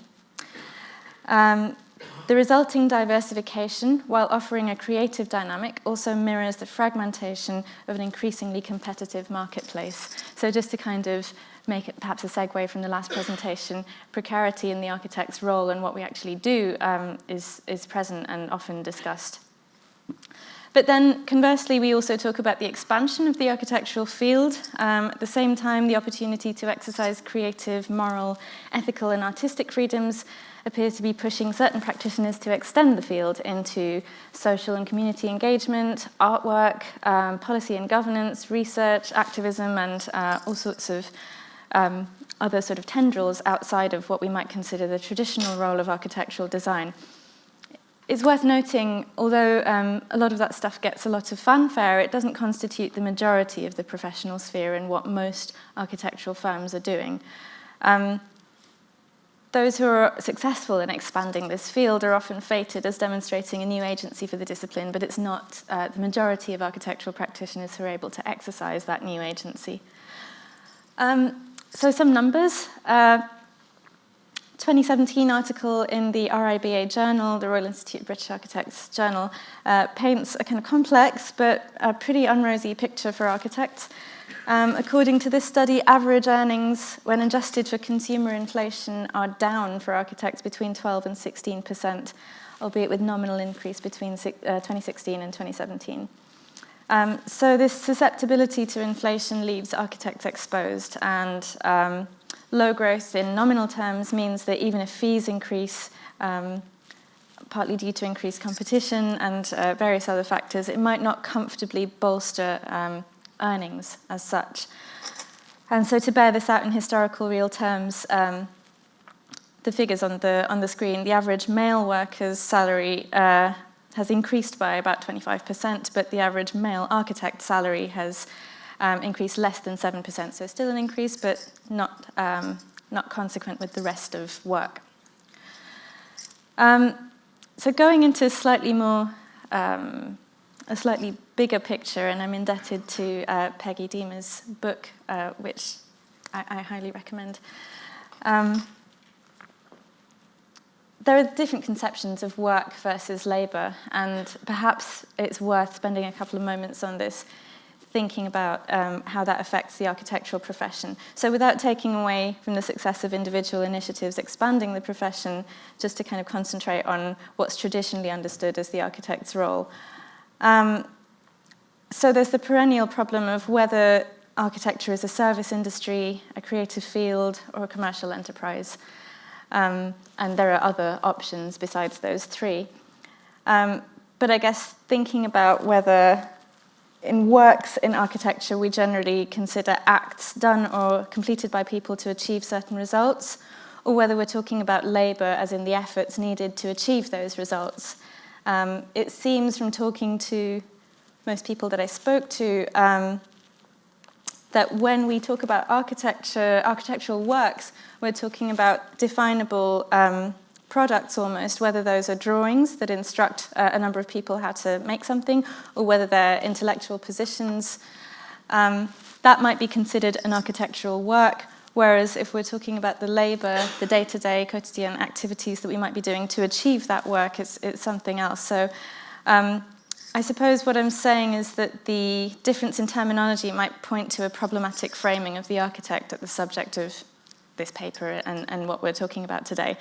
On one hand, an individual actor with agency and things to say and things they must say to establish their worth, perhaps as an architect who has worked and produced important works. On the other hand, the architect is a service provider of the collective. So perhaps this sort of tension might be at the root of the baffling asymmetries in terms of knowing what to charge and how to value our work. I guess here's another formulation, a slightly problematic formulation in terms of leading towards how we value that work. Is it in the production and distribution of artifacts, or is it by revenues generated through a specific pursuit? If we're thinking about it this way, it's slightly sticky because perhaps all of architecture is abstract labour and not concrete labour. As pointed out earlier on, it's very rare that architects will be involved in actually building the buildings. So at what point do we sort of split off and decide how much is worth that intellectual labour or perhaps the abstract labour? Again, I'm kind of going to some quotes, also taken from Charles Holland's article in Perspecta, but these quotes are from John Goodman and Karen Jaska from their article, Means of Reproduction, Fame and the Changing Role of Drawing. So they posit that following the Renaissance focus on disegno, drawings are the primary products of architecture, and that they, according to the professional definition, should provide the direct and definite compensation. However, because of the capability of architects to produce drawings without significant capital outlay, they argue, the drawing is in no way responsible for architects to engage in large amounts of paid work. It's only a factor of it, and it's no longer the drawing that becomes the sort of fungible exchange. So moving on to things that we found, and I suppose in the context of today's discussion, it might be worth talking about whether there's any merit in bringing the thought processes embedded in the practice of architecture to bear on the job routines of building. Perhaps we can have a go at mashing those things together. In terms of the strategies that I found when speaking to various firms, nothing really rocket science-y about some of the things that you'll see listed here, but I suppose the point is that they were all discussed as strategies that help architects or practices to survive, as opposed to building buildings. It was all these other ways of operating, or ways of operating towards building a building that were paid, and that we were talking about them in terms of how architects are able to value and charge money for these activities. So a study by Silke Ott, conducted across several cities in the UK, Europe and the US, found that young architects in particular suffered from this professional kind of fragmentation or diversification. And so perhaps unsurprisingly, it also found that young architects' incomes rather, are frequently supplemented through advisory services such as teaching. So, sorry Jeremy, it was either you or me. But it's just a representative image, as are all of them. I'm not particularly flagging up any of the images that I'm going to show. They're just props, really. The exchange between pedagogy and practice is very long. It's been one of the kind of oldest and most fruitful, professionally rewarding activities. We could go back to the medieval guilds where skills and knowledge are kind of subtly and explicitly passed on from master to pupil by example as well as instruction. And nowadays I find that school faculties boast more and more the extent to which curriculum is developed and delivered, by active practitioners. The arrangement can be mutually beneficial, as practitioners can use the studios as laboratories, setting tasks which parallel his or her predilections or professional challenges. And perhaps as a corollary, I won't read out the figures, but more architecture students now work in architecture after graduation than in the previous 6 years. This comes from another RIBA study looking at graduate futures between 2011 and 2017 that shows that a significant proportion, I think it's in the high 70s, are working in architecture immediately after graduation. So possibly there's a line to draw there between practitioners who are instructing and the immediacy of finding practical work afterwards within the field. So to cite one advantage, and I know I'm speaking to, I guess I'm preaching to the choir here, but the Academy allows several things that the profession might not: the possibility to explore experimental and critical investigations. Teaching for small practices can offer otherwise impossible test lab conditions for things faced in commercial contexts. Some firms hardly have the manpower to generate iterative testing and research-led development. The real concern, I suppose, is... I suppose the main advantage that most young practitioners told me was obviously the Academy offers a buffer of income.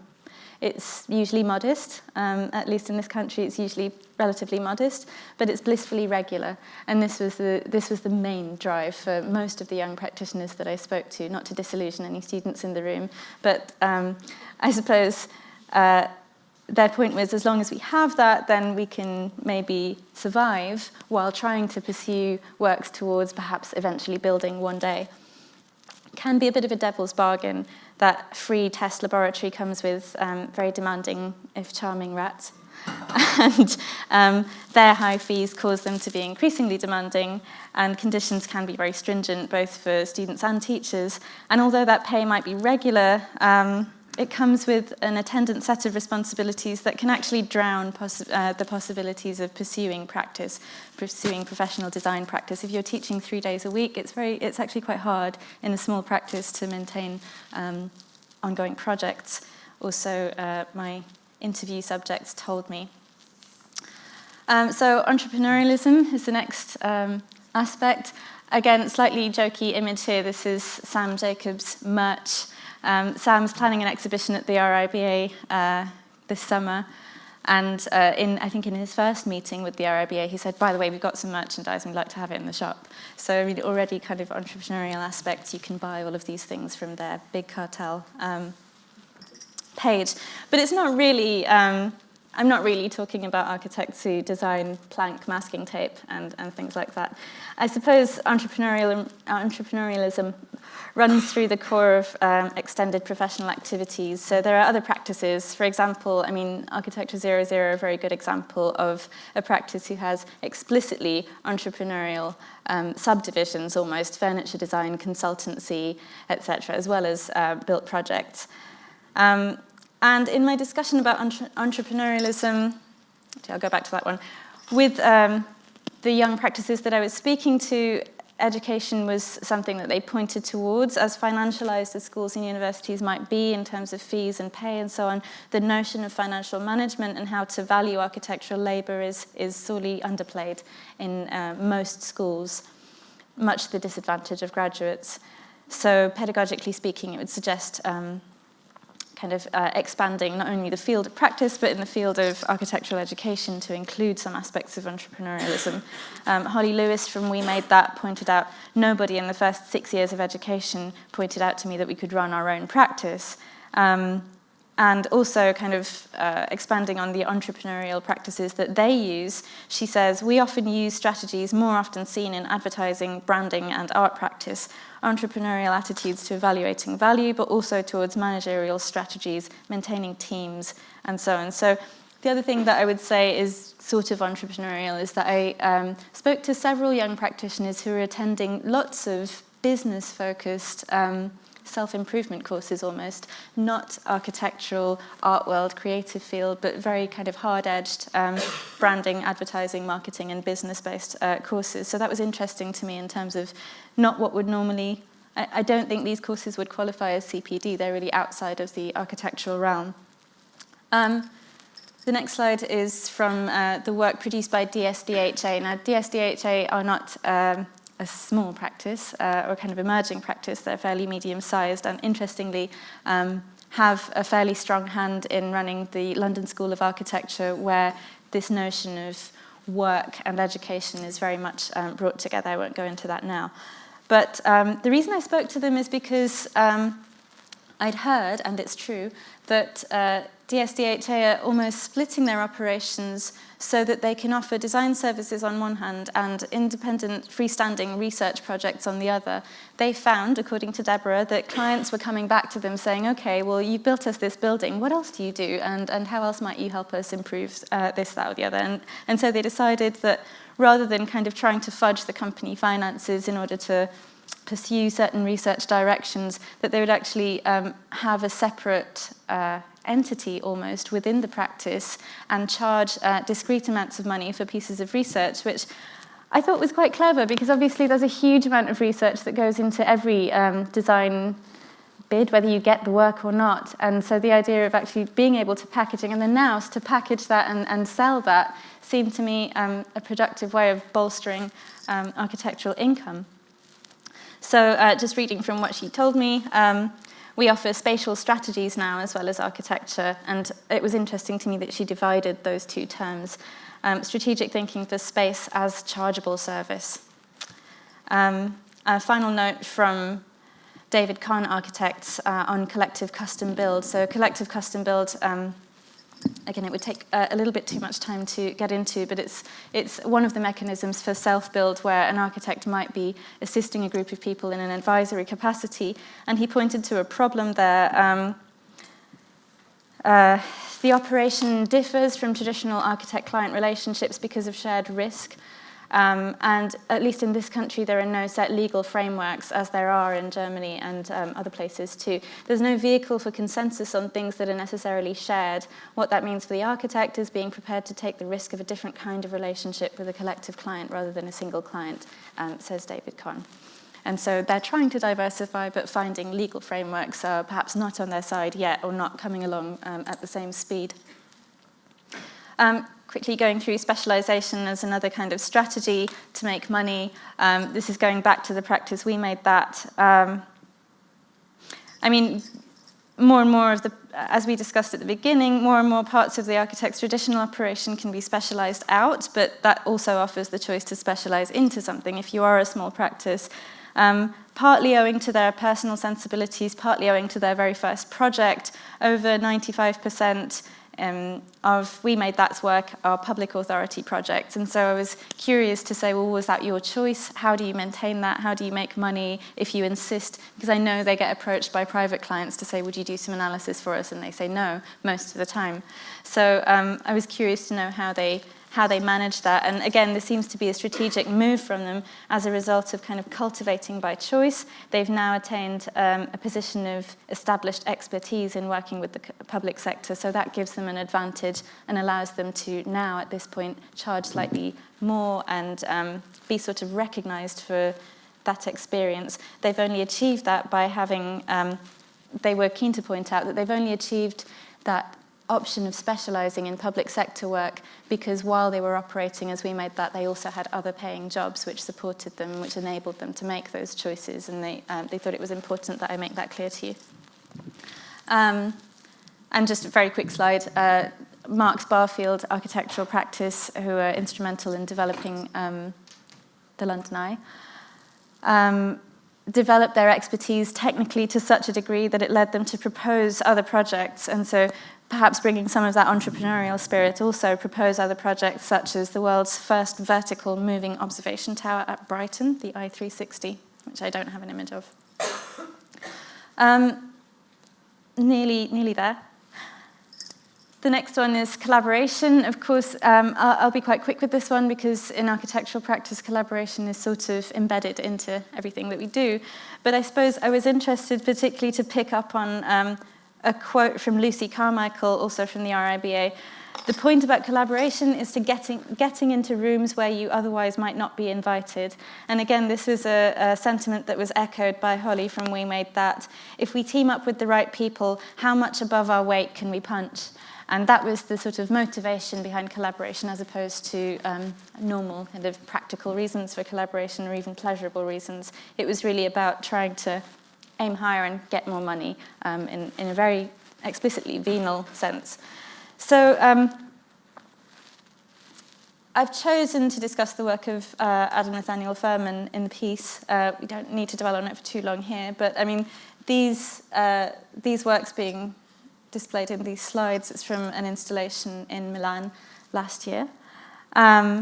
Adam chooses to call himself a designer, and he claims that being a designer gives him more flexibility in terms of what he's expected to produce, what he's paid for, how he collaborates, and so on. So that was an interesting starting point. He still is very much embedded in architectural research and practice, but being a designer, operating as a designer, he thinks allows him more freedom and particularly more opportunities for income, which is what we were talking about. Through a kind of specialist research interest, which informs his design practice, he's also developed a position of authority. So through working very closely with Terry Farrell and comprehensively researching postmodernism, some of you, if not most of you, probably have seen his prolific Twitter and Instagram feed, really popularizing postmodernism. But through that, again, by choice specialization eventually led to a major publication with the RIBA, partly due to his collaboration with Terry Farrell. So he needed to team up with somebody more established, with more resources, with more clout, with more gravitas, whatever adjectives you want to add. But it was only through doing that that he's managed to achieve this position of authority, which he now has in his own right.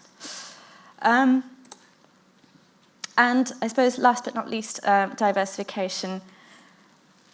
This presentation almost kind of it perhaps naturally follows from some of the lead-in sessions we've had to this symposium. So we've been thinking about education, work, procurement, and particularly in the last session on procurement, we were thinking about how much architects receive in terms of percentage values of projects. So according to the AJ Fee Survey in 2017, architects receive on average less than 9% the value of the project. And so the question of diversification was how you strengthen that percentage. So the slide being shown here is an example of the architect acting as developer. This is Foster Lomas, relatively small London-based practice, who built this project in East Dulwich as architect developers. And I know that perhaps colleagues from New York can expand on this a little bit more. I know practices like SHOP, for example, have really advocated, and others, have really advocated for the architect acting as developer. Reading from a quote now, the industry will need to adapt or die. Acting as developer is one way of reclaiming territory for the architect and a great way of improving the prospects for the quality of our built environment. And another quote from an architect, this is just from a message board, reintegrating the architectural practice model by becoming developers and builders as well as designers, and thus getting skin in the game again, is the way forward. The problem, of course, with this is that the ongoing deleveraging of the credit bubble and other factors in the economic environment makes it very difficult for cash-poor architects to get skin in the game, really. Most architects, maybe all architects that I know, have quite limited capital. You can't develop, invest, take risk, take loans to put that money on the line. So nowadays it's almost impossible, certainly in London, to achieve that kind of stake in a project. And also that's exacerbated by the fact that the availability of land to all but the largest developers is a huge problem. This is, again, perhaps particular to the UK, but it'd be interesting to think about with colleagues from elsewhere. So, as I mentioned, none of these strategies are particularly new or even exclusively contemporary conditions, but it was interesting that we were talking about, myself and the people that I interviewed were talking about these all as what do you do to get money and how do you sort of operationalize your activities in order to make sure that you can survive in your practice. Whatever that practice might be, how much freedom do you have to express what that practice might be, and how do you support those acts or activities that might be more expressive of your position, but still pay the rent and pay your staff, particularly when young practices move from just me and my mate to having to pay somebody else and having to pay somebody else's rent and having to pay somebody else's mortgage. The stakes are immediately increased. This title of the weak profession is a conception that's articulated by Mark Cousins, who's a long-standing educator at the Architectural Association. He says, if architecture is to be considered one of the professions defined by a long and specifically prescribed course of education, it is a weak one. Neither medical nor legal practices have nor can be systematized, industrialized, digitized, and commodified to the extent of the built environment. And I guess I don't disagree. But I would say that there's a sort of Gordian knot going on here, because as much as it is weak and possible to fragment, those things also offer opportunities for resilience and perhaps strengthening the discipline by offering these avenues, which if we only learn how to value them and charge for them, then might make it slightly rosier for those graduating students who are looking at me like this. Okay, thanks for your attention. I'll stop there.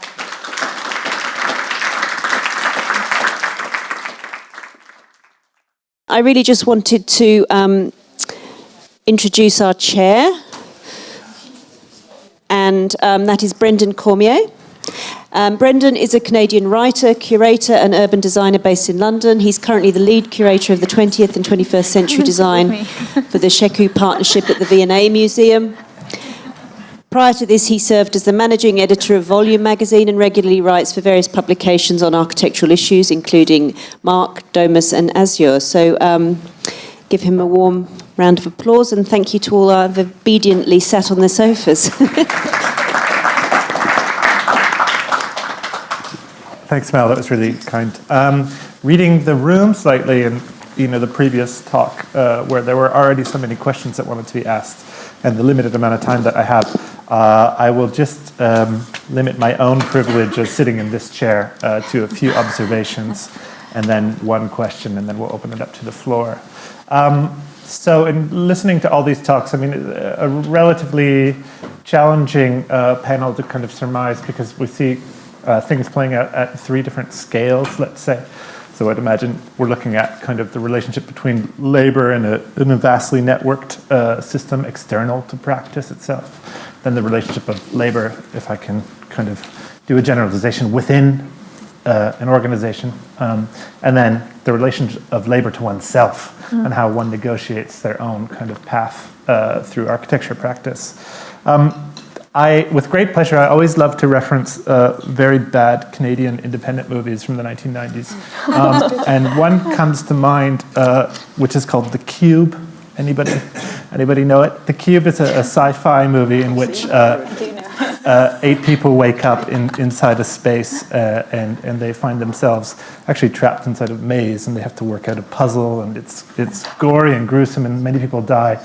But the revelation at the end of the movie is that this awful death machine that they're working their way out of was actually fabricated by all of them. They all played a role in it, whether one was the accountant or one was an advisor here or there.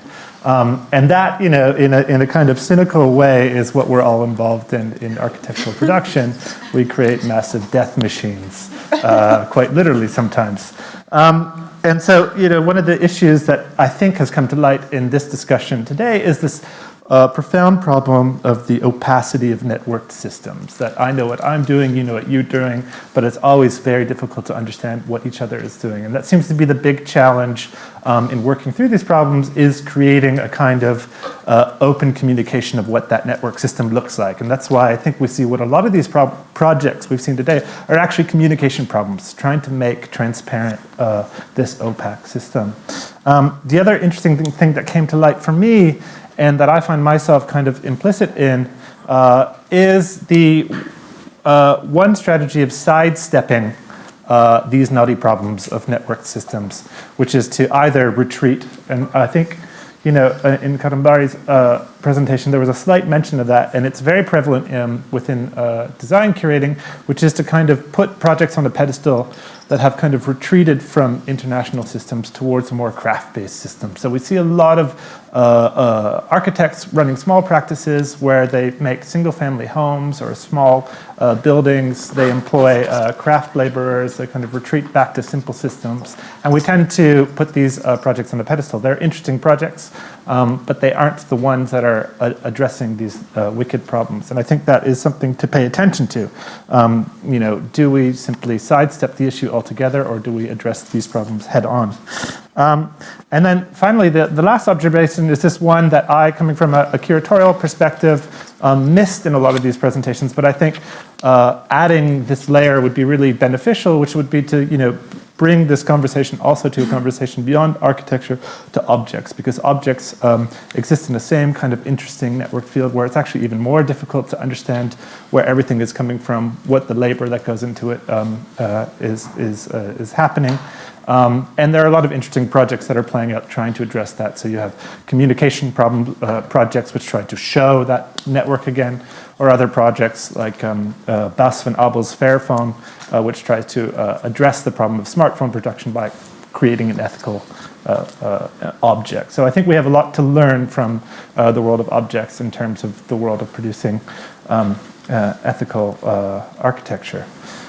So all of that said, I have a very corporate question for all of you, which would be, I'm always interested in these kinds of projects. They often get started out of the identification of a problem, but I'm always interested in actually how you formulate the end goal. So what you might imagine your benchmark for success would be with each of your projects. And Shumi, to kind of shoehorn that into your talk, what do you imagine in this expanded field where architects are, becoming more diversified in what they do, how they would themselves benchmark their success when it's no longer simply about the building? So that's my one question. Do you want to start over here, maybe? Sure. Thank you for your comments. Actually, I think that they're very. It's interesting, the three questions or three observations, I think definitely connect to your question. So I would say the first is the sort of architecture practice and the kind of atomization, I would say, especially when you see these large-scale practices, global transnational practices, that the practice itself gets really atomized. So, with all these various consultants, like what designers do, et cetera, you don't see the other sort of side of it at all. And I think, of course, the question of scale, obviously the labor issue, it's very, very different depending on what scale you're talking about. And then, of course, beyond architecture objects, I think we do definitely have a lot to learn from other industries, garment industries, all these issues. And even electronics, I think there have been a lot of resistance movements, really pressuring, like Apple or, even got, or Nike or somebody to come up with, being more transparent, or really come up, about their kind of situation. We know all about the fires in the garment factories, etc. So in terms of the large, your, question, I think a very, very tiny little success, I think I would say, is that the last part I read when our guidebook did make it to the, and that those questions were sort of being raised through, I don't think there have any answers have emerged, but I think just the first part probably is, are we asking the right questions? With what, and not we as in, different levels of we. So I think that is sort of interesting to me, is to really think about, that aspect of it before we start measuring success, or, are we, I think the first part is, what, are we asking the right questions? Can we redirect the questions that might start addressing? And the other thing I would say is that we've really focused on, the architecture, culture, really coming, as educators, we're in touch with students mostly, and really trying to get them to think about some of these issues. We've had a huge amount of interest, I think I would say, from not only younger practices, but students as well. Every time we've discussed these issues, and they lead to more and more, kind of events and things for us. So I think that has been kind of interesting, as I was hinting at, that we've maybe even sort of given up on a little bit on the kind of big, firms, or even our organizations like the AIA, et cetera, because I think that, we only have as much time and energy we can devote to, and we want to be as impactful as we can. And this might be kind of, my personal view on this. But I think that's interesting to sort of think about, like, who are you trying to reach, and what is the kind of best. And the last thing I would just say, that when we were talking a lot to the human rights organizations and experts talking about this very complex issue, and they were sort of, saying that this kind of change it's incremental. Like, we cannot just expect things to, I think you talked about that too yesterday, that things are not going to turn, there's structural, systematic issues that, and so I think even doing things very, very incrementally and slowly, I hope, will have and has some value. So that's where I'll end, yeah. I mean, Laura, you pointed to the hoardings outside a construction site, and with this certificate marker. I mean, that seems to be some, one kind of tangible outcome of a more. But you voiced some skepticism behind it as well. Yeah, well, I guess I'm sort of thinking about your question, and I think one of the aspects that is challenging for me in thinking about this work, and I think it connects, is the element of time, and that, I actually, in my doctoral research, am looking at migration of South Asian workers to Iran in the early 20th century, and as oil workers and extraction of oil. And there's not only in that example, but there's just this long history of migration sort of in the region, and issues of exploitation and bonded labor. And so I think there's that, because you brought up the element of history, there's some of what we have been looking at has persisted over an incredibly long period of time. So it's like, if that duration, if we don't only look at the present moment, but expand to the last 100 years or the last 150 years, you see that there are really these sort of systems of exploitation around labor. There's been sort of mutations and also responses and pushback, but there has also there's a consistency, there's a sort of continuity to the exploitation as well. So I guess that's really, and that I guess I at the same time do feel very optimistic about this sort of a younger generation and what's happening presently, because I think there is a great deal of discussion. And students, like, there was this great sort of installation at Columbia last fall where students put up this sign saying, "We will not build your wall," and in response to proposals around the wall on the border. and sort of pushback to the AIA and their sort of response to Trump immediately after the election. So I think there's a lot of things happening where, you know, and this has been spoken about over yesterday and today, where and maybe it isn't.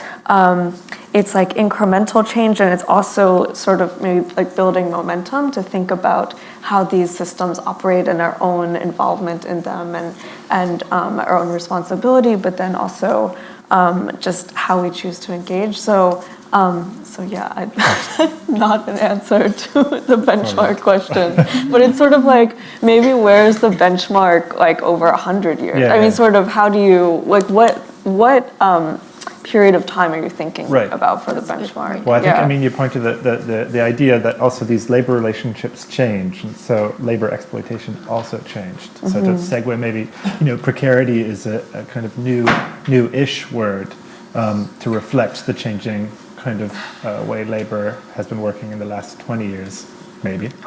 Maybe a new word, but I think, and I just, sorry, can I just, as my benchmark, what might I go on? Going personal again rather than collective, but I think I may speak a bit for Precarious Workers Brigade benchmarks.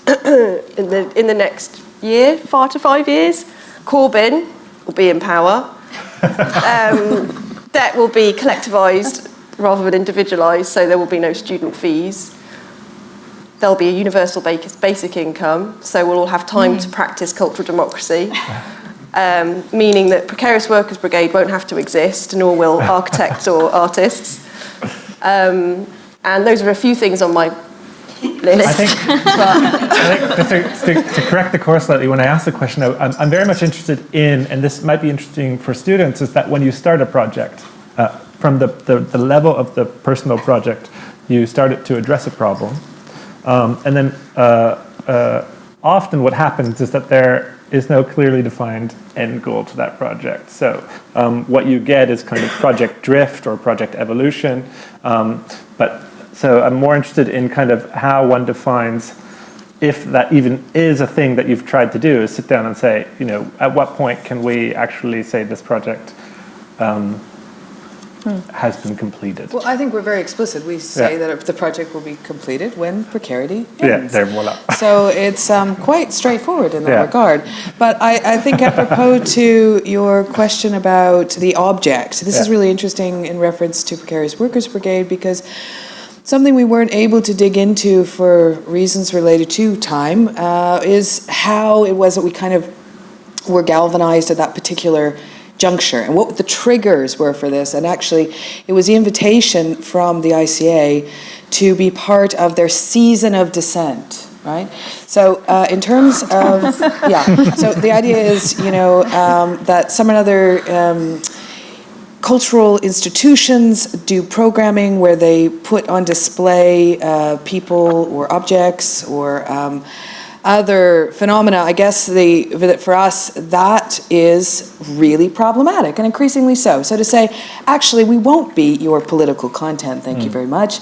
Instead, what we're much more committed to is operating in relation to institutions who are themselves committed to interrogating the conditions of their own reality. And so that, I think, is, for us, exciting to think at UAL, that increasingly there are courses that are engaging with this. So on the one hand, of course, we will always have object makers in fine arts, but I'm delighted that I see more and more colleagues who are engaging in systems, whose students are engaging in systems, and really understand the negotiations of that system as their creative practice. So that is very encouraging.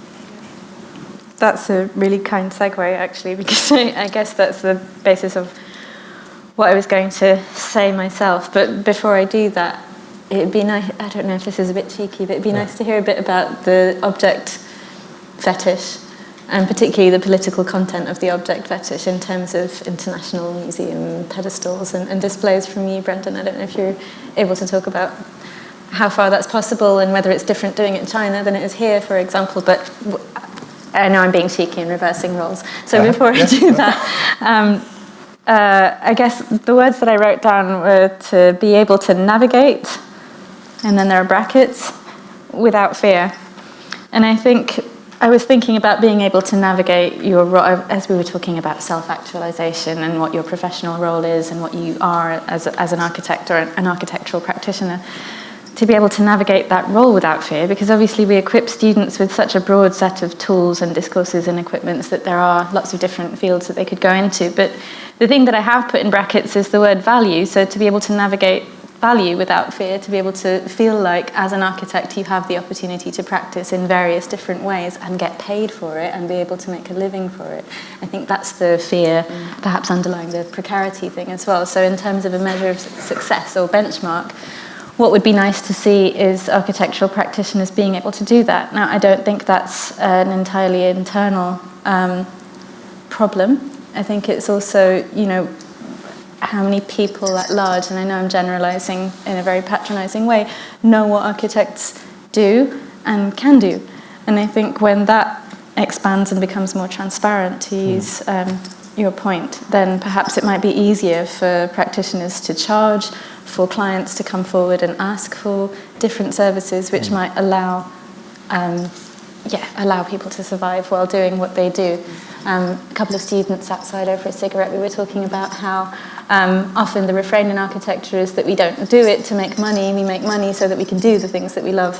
That's a slightly strange equation that doesn't necessarily exist in other professions, but it doesn't seem a very equal equation at the moment anyway. It's very, very hard to earn enough money to do what you love, so a bit more of that confidence or being able to navigate that would be nice. It means transparency within the field and from outside. Right. That's interesting. Really briefly, to answer your question about the object, is Thanks. that working at the V&A has 150 years of collecting objects. It has had a really hard time with collecting mass-produced objects. And the problem with collecting mass-produced objects, there are many. One is a museological problem in which we like to, identify a certain author. But the other is that the control over the supply chains and the way that object is produced becomes a much more trickier object to kind of universally say is good. And so there has been a turn in the last 10, 20 years back towards craft objects, but also in the design field towards designers moving away from working in mass-produced objects to, again, a more craft-based But maybe approach. this is a parallel that kind of comes back to the project from Who Built Your Architecture, but as far as I understand it, when the V&A opened, they displayed bad design as well as good design. So there are lessons to be learned from mistakes and errors, and perhaps there could be more of that in the way that what you're doing is a very generous offer to expose, not necessarily to expose to castigate, but just to expose, to make transparent these networks. Yeah, and to a certain degree we do. I mean, there was a famous case of acquiring a pair of Primark trousers after the collapse of a factory. We do get angry emails from Primark whenever we want to publish that image and things like that, but it is a practice that's happening. To open it up, I saw a question in the back. Yeah, thank you. So I'm from UCL Anthropology, and so I've also been on strike this week and next week also. And whilst there's a mic. I'll just carry on, shall I? Yeah. And so while I echo the point earlier that there's been a lot of solidarity between students and staff as part of this strike, there was one thing that I found particularly concerning, and that's that in January there was a strike by the outsourced workers of the University of London, including the people that clean academics' offices and keep them secure. And I've been up and down the picket lines, and I can't find a single member of academic staff that heard about this strike. And these are people that are working in the same buildings as us every single day. And it seems to me they're not considered in any way to be colleagues. They're like sort of phantom people. And it seems to me there's a sort of moral separation here in the same way that there's a moral separation between architects and the builders. And so I'd like to get your sort of thoughts on that. I don't want to blow my cover, but I work in a university, and we're and have been, I'm very aware of those campaigns. And I'm in a University of London university, and we're currently campaigning to bring our catering and cleaning staff back in sourcing campaign, very much inspired by the SOAS and Senate House campaigns. I agree there's so much more work to be done in terms of communicating across those ridiculously hierarchical fragmented workforces across the universities. And I think, there's certainly some through the PWB, the kind of solidarity campaigns we've worked on with cleaners at Barbican and migrant workers. It's been so, I found, really empowering kind of to find connections with workers in different with very different conditions. And that we so need to be kind of working more together, I think, to learn about the tactics for campaigning as much as anything. It's really intriguing that you bring this up because I also don't want to blow my cover, but I will say that, we're blowing our covers. that I have a student right now who is a cleaner herself, and so she's working on looking at what the experiences of the cleaner working at one of the UAL colleges. And what's really fascinating about this is that we're really excited that this may be an opportunity now to take this to management, the students' work to management, to say, look, the students are observing these issues, and wouldn't you like to think that the student not only is in this case, really educating us about our immediate context, but also observing inequality that actually our students want addressed. But wouldn't you say that it counts because it's coming from the student? Let's say if she submitted that as a cleaner, would it have an audience? I think this is precisely my point. Exactly. So it has to come through. But the fact that now this is coming through, I think, is a marker of some kind of attentiveness to the immediate context in which we're operating. And so I'm excited that the students don't think, oh, we need to look at a context out there, that they recognize the value that's being produced in their own institution and want to engage with that.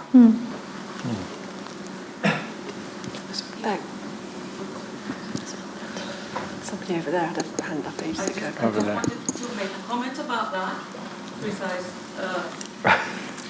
Sorry. It's not funny, sorry.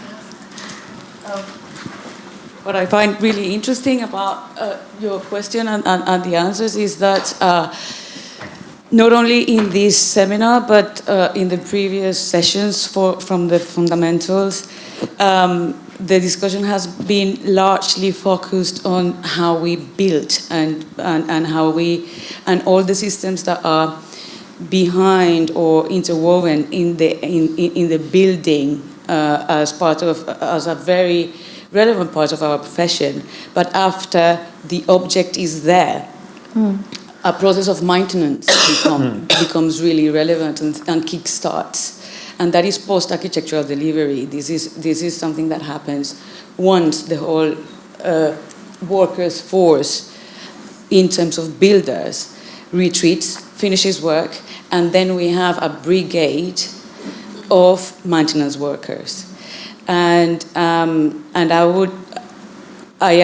because I am working on to apply all this beautiful work that we are seeing here in the construction aspect of architecture to what comes after architecture is being delivered.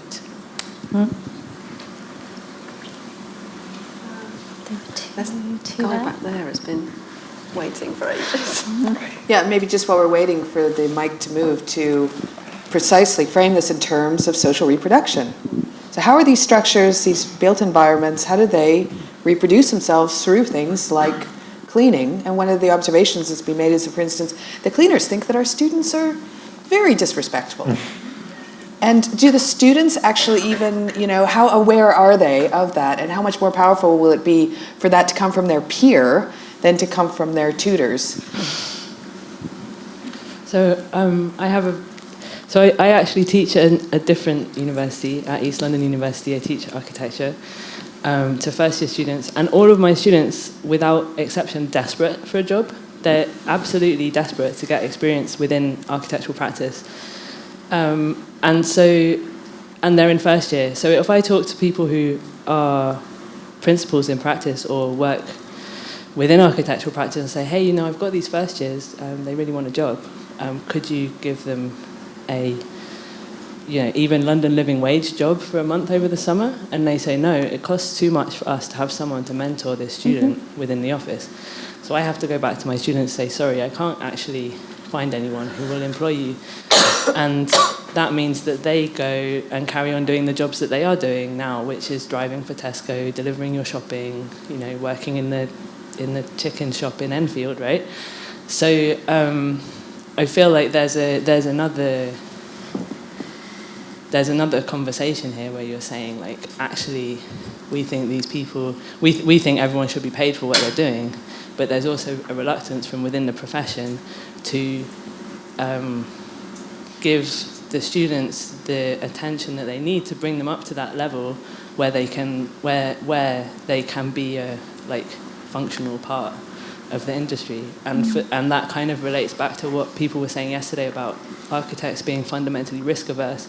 That everyone's fundamentally risk averse when it comes to finance, but actually when it comes to like the social risk or like the risk of our own bodies or our own mental health, nobody seems to mind. So I just wondered if anyone has something to say about Sorry, I know this is a really practical thing, but one thing it'd be interesting to know what other people's experience of this is. That I've heard about how, you know, so a module will cost X amount of money, and part of that module is essentially happening in a host organisation as a placement. And so I think some organisations of universities have somehow brokered a deal. So the money from that module is split, say half between the host and the university, so that, because especially if it's accredited kind of placement, which is there's work being done in that organisation as in the host organisation, and really and rightly so, that costs that organisation money. It's resource heavy to work with somebody, and acknowledging that and splitting the fees or some. I mean, it's still interesting ethical minefields around. It's who's a practical minefield, but minefield. it's a model that exists, I guess. You're right to approach it practically. It is a practical question, and I don't know if it would be fair to say reluctance to pay young interns rather than inability to pay young interns. But the interns won't be. I mean, I guess in this situation, it's placement. That's different, I think. Yeah, when it's part of an educational module. That is a way out, and as I was kind of hinting at before, the LSA is kind of based on that as an expanded, stretching out that module to be the entirety of that educational model. But if you're talking about outside of school, because there's already quite a lot to cram into the 5 years or 7 years, depending on how long people study architecture, that if we were to work in those modules, that might take even longer, necessitating more fees from students and longer time spent outside of the working field. I don't know, I'm not offering any answers here, just to say that it's difficult from both ends, and I don't know if it needs to be an external body that perhaps helps out professionals to accommodate young students. I think also what I was trying to say was that there was an acknowledgement from people in practice who were saying, it's not that we don't want to pay the students. It's that when we employ a student, we are effectively taking away one of our staff in order to mentor them. Sure. And that and that has something to do specifically within architecture about like the risks involved in construction in a way. But we're not in the RMBA at the moment, and so could say that to be a chartered practice would be accept this extra tax. Would be to accept an extra tax of nurture, and I think that what we see is a tendency that people will employ, the people they teach, and perhaps they teach less in UEL than they teach in other places, or that there's hidden subsidies in some of the practices you talk to, whether it's private income or lent space or whatever. So I suppose, those bigger questions of what the sign would be on the door, like the considerate contractors sign for practices to, to click and meet your rubric.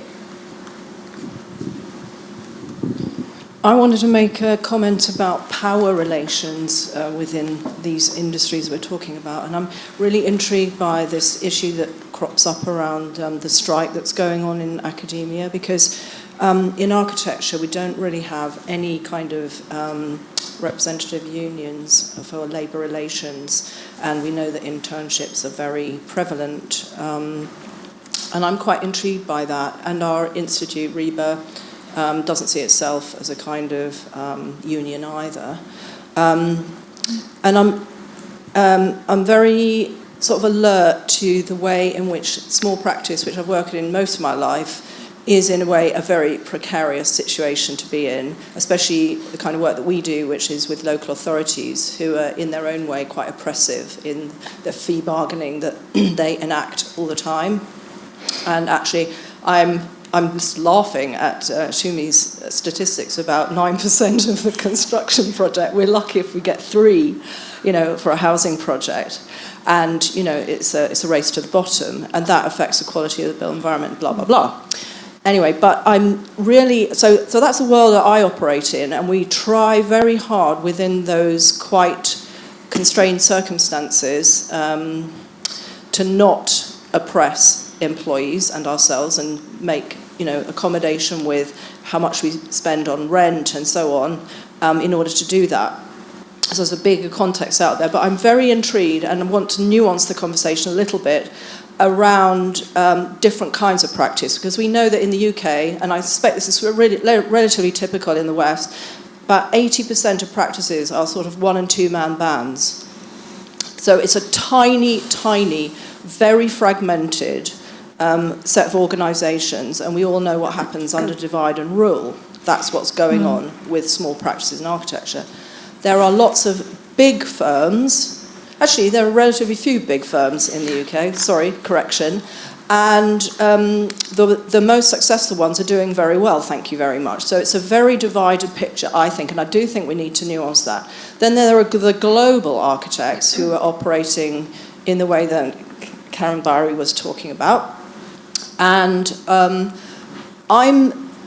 think, in many ways, if you see it from their perspective, they're also thinking, crikey, if we start to agitate here, we're going to lose our global market.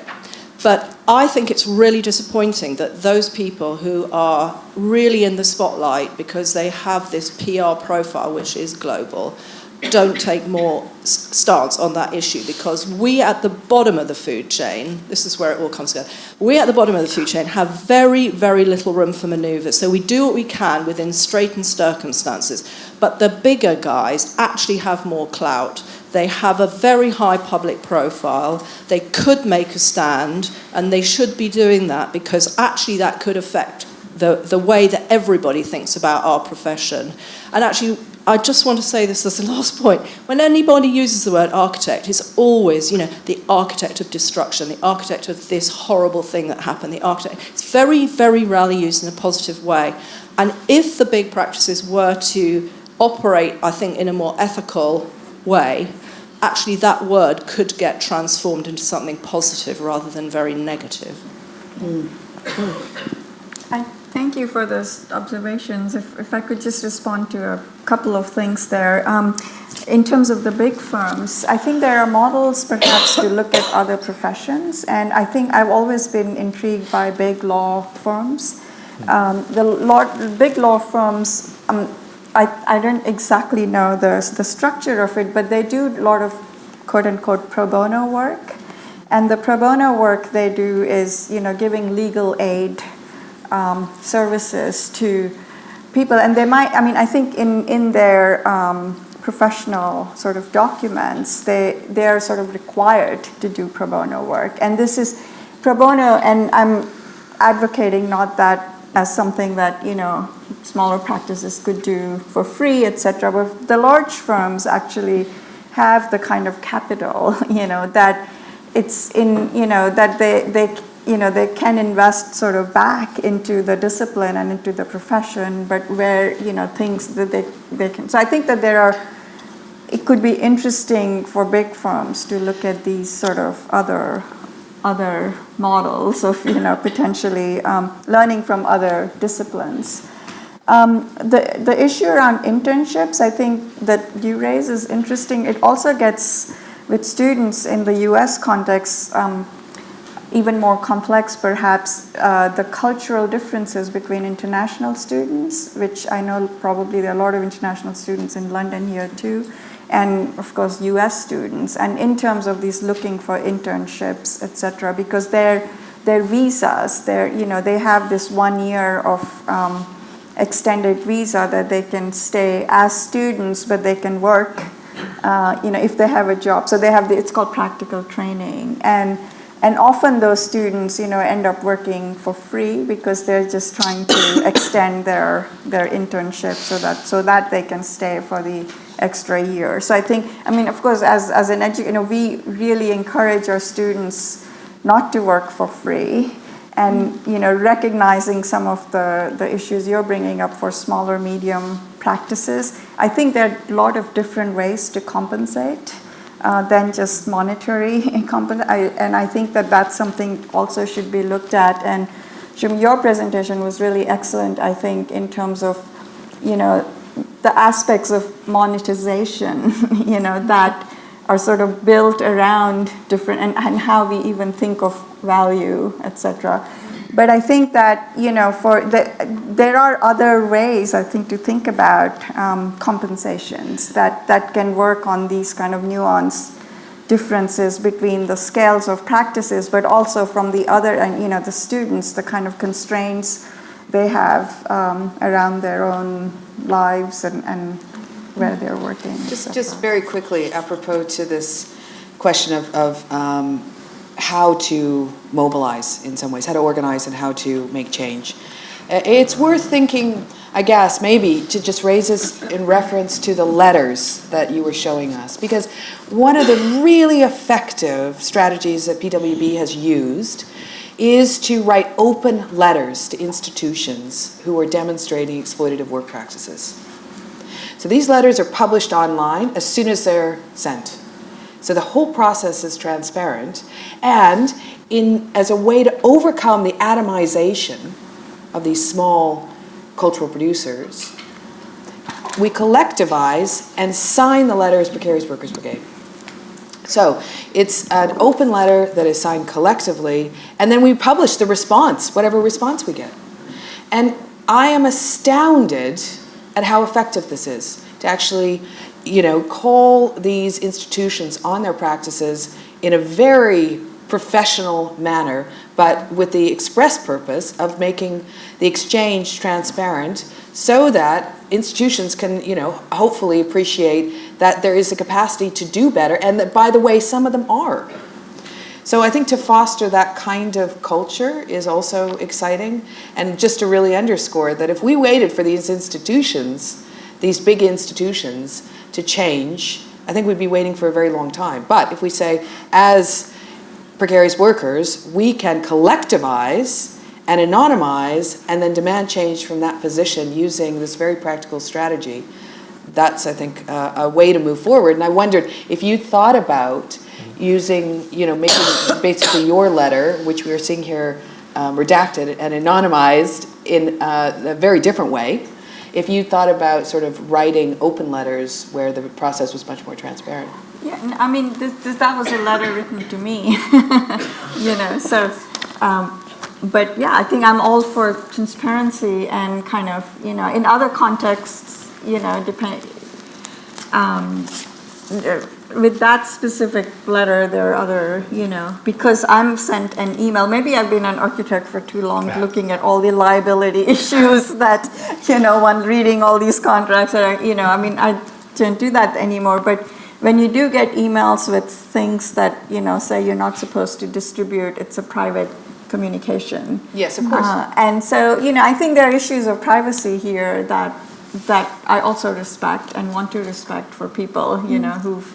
But on the other hand, I think that's why in terms of the public panels, we were really trying to invite, architects and others who would come join our panels and publicly talk about. I think all I'm observing is just that, the letter comes to you as an individual. You assume a tremendous amount of responsibility and potentially risk. What would happen if the letter went to some sort of anonymized collective that has no legal entity in the world, And really, the idea is that the whole point is to kind of think about this as a space of self-organization. I think it's an excellent idea. Sorry, I misunderstood. I think we, again, so the idea of open source, kind of like something you can set up something where you say, you send all these letters to, to this open source. I mean, they're like the organization, probably many people in a very, around copyright issues.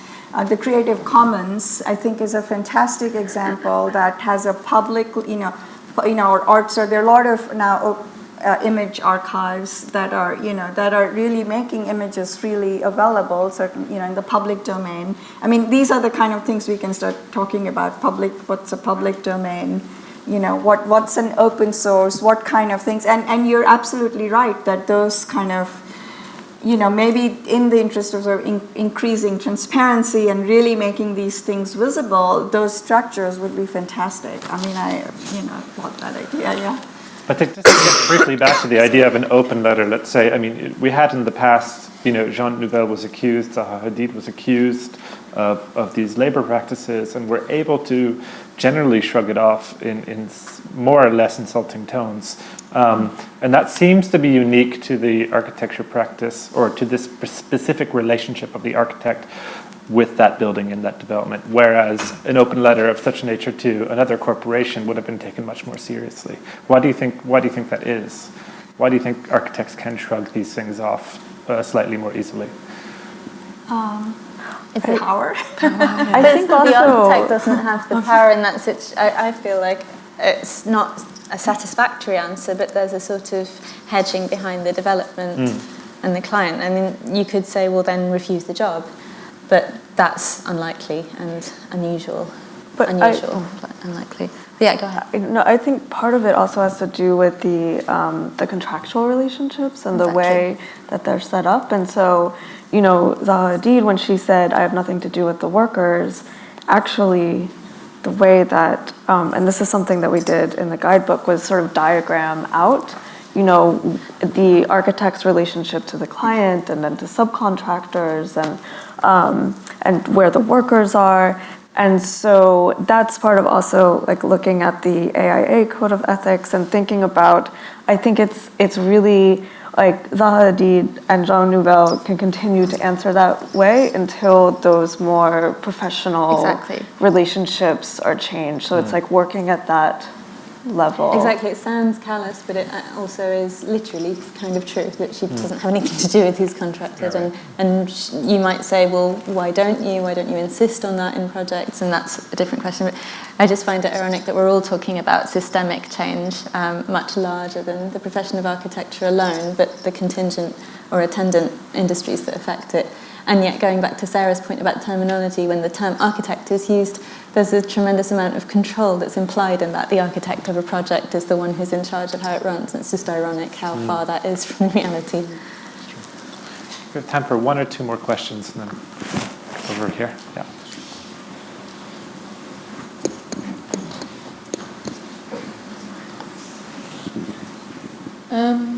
I just wanted to ask how much you think about the topic that have been discussed this morning might be implicit with business models or the business statuses themselves, so private companies rather than non-profits and cooperatives. So could the business models actually fundamentally change the way architecture works?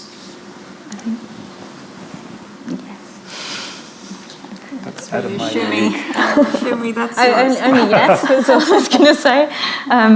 Not working in practice, I'm kind of slightly outside of exactly what parts of them would change, but it would seem that from all of our discussions, it is the business models, whether it's a student level knowing what to charge for your work, or whether it's from a much larger corporate level of being able to negotiate with your developers and say, okay, well, I'll accept this job on the condition that I'm not just novated to a position of no power whatsoever. Yeah, of course, those things need to change. Anything else? Okay, you get the last comment for today. It's just taking from your comments. Thanks. If I can just insist for a moment because I had written a question. But I think previous comments summarized it very well, but it was mostly for you. I understand the focus on transnational, of course, on transnational projects. But I wanted to ask you if you will, or if you are looking at examples of offices or practices and the buildings that they make in a way or in a smaller scale, and how do they have practices that are relevant in terms of ethical engagement with workforces that might not be huge, but that could, however, give a base to build up actions that counteract the systems of exploitation that bigger firms have. And in terms of the perception of the architect, then, there's a disproportionate percentage of that is gained by the bigger firms, the percentage that they gain in terms of how much what they build reverts in the office, and the smaller practices that get less than 3%, but they still make a huge effort to have ethical practices in place.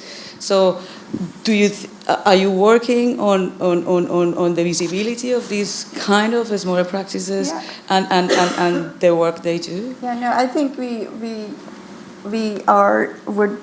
just starting to work in the New York area in terms of the U.S. context. But this, I do think that this relationship between smaller practices and first, I think one way to look at it is perhaps we're really talking about kind of architecture culture that needs to change.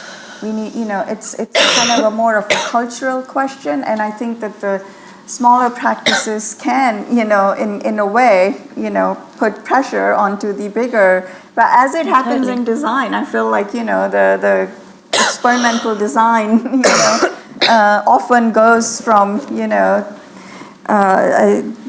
experimental forms often start with kind of smaller practices or younger practices, and then they filter on to other, big firms. There's lots of, kind of exchange in terms of kind of design ideas, etc. But couple of things to mention in terms of just, if we've come across any good examples, I could just mention one, and that, which is more not in the global project context, but Brinda Somaya, who has a practice in Mumbai. And what's interesting about her practice that when she started practicing, and she does a lot of work for, corporations and kind of big projects. One of the things she tries to do is, in India especially, a lot of times there are families on construction sites and their kids. That's probably familiar in Brazil too. And one of the things she does in her own contracts, she really asks that she would work under certain conditions. And one of her conditions is that the children on the construction sites have, a school or a mobile crash or something that takes care of. And often what happens is that when women work on construction site, if they don't have that, then one woman has to take care of all the kids. But then she loses her daily wages. So then she says, well, since she's taking childcare, she should be given her daily wage to take care of it. I mean, these, there are kind of small examples like that, and I think at some point we want to put these together to to kind of set some examples. So in terms of ending on, or at least for me, ending on a positive note, I hope. Yes, definitely. Well, I think we'll take that as the ending on a positive note, because we are running over time. So just another round of applause for this great round of speakers.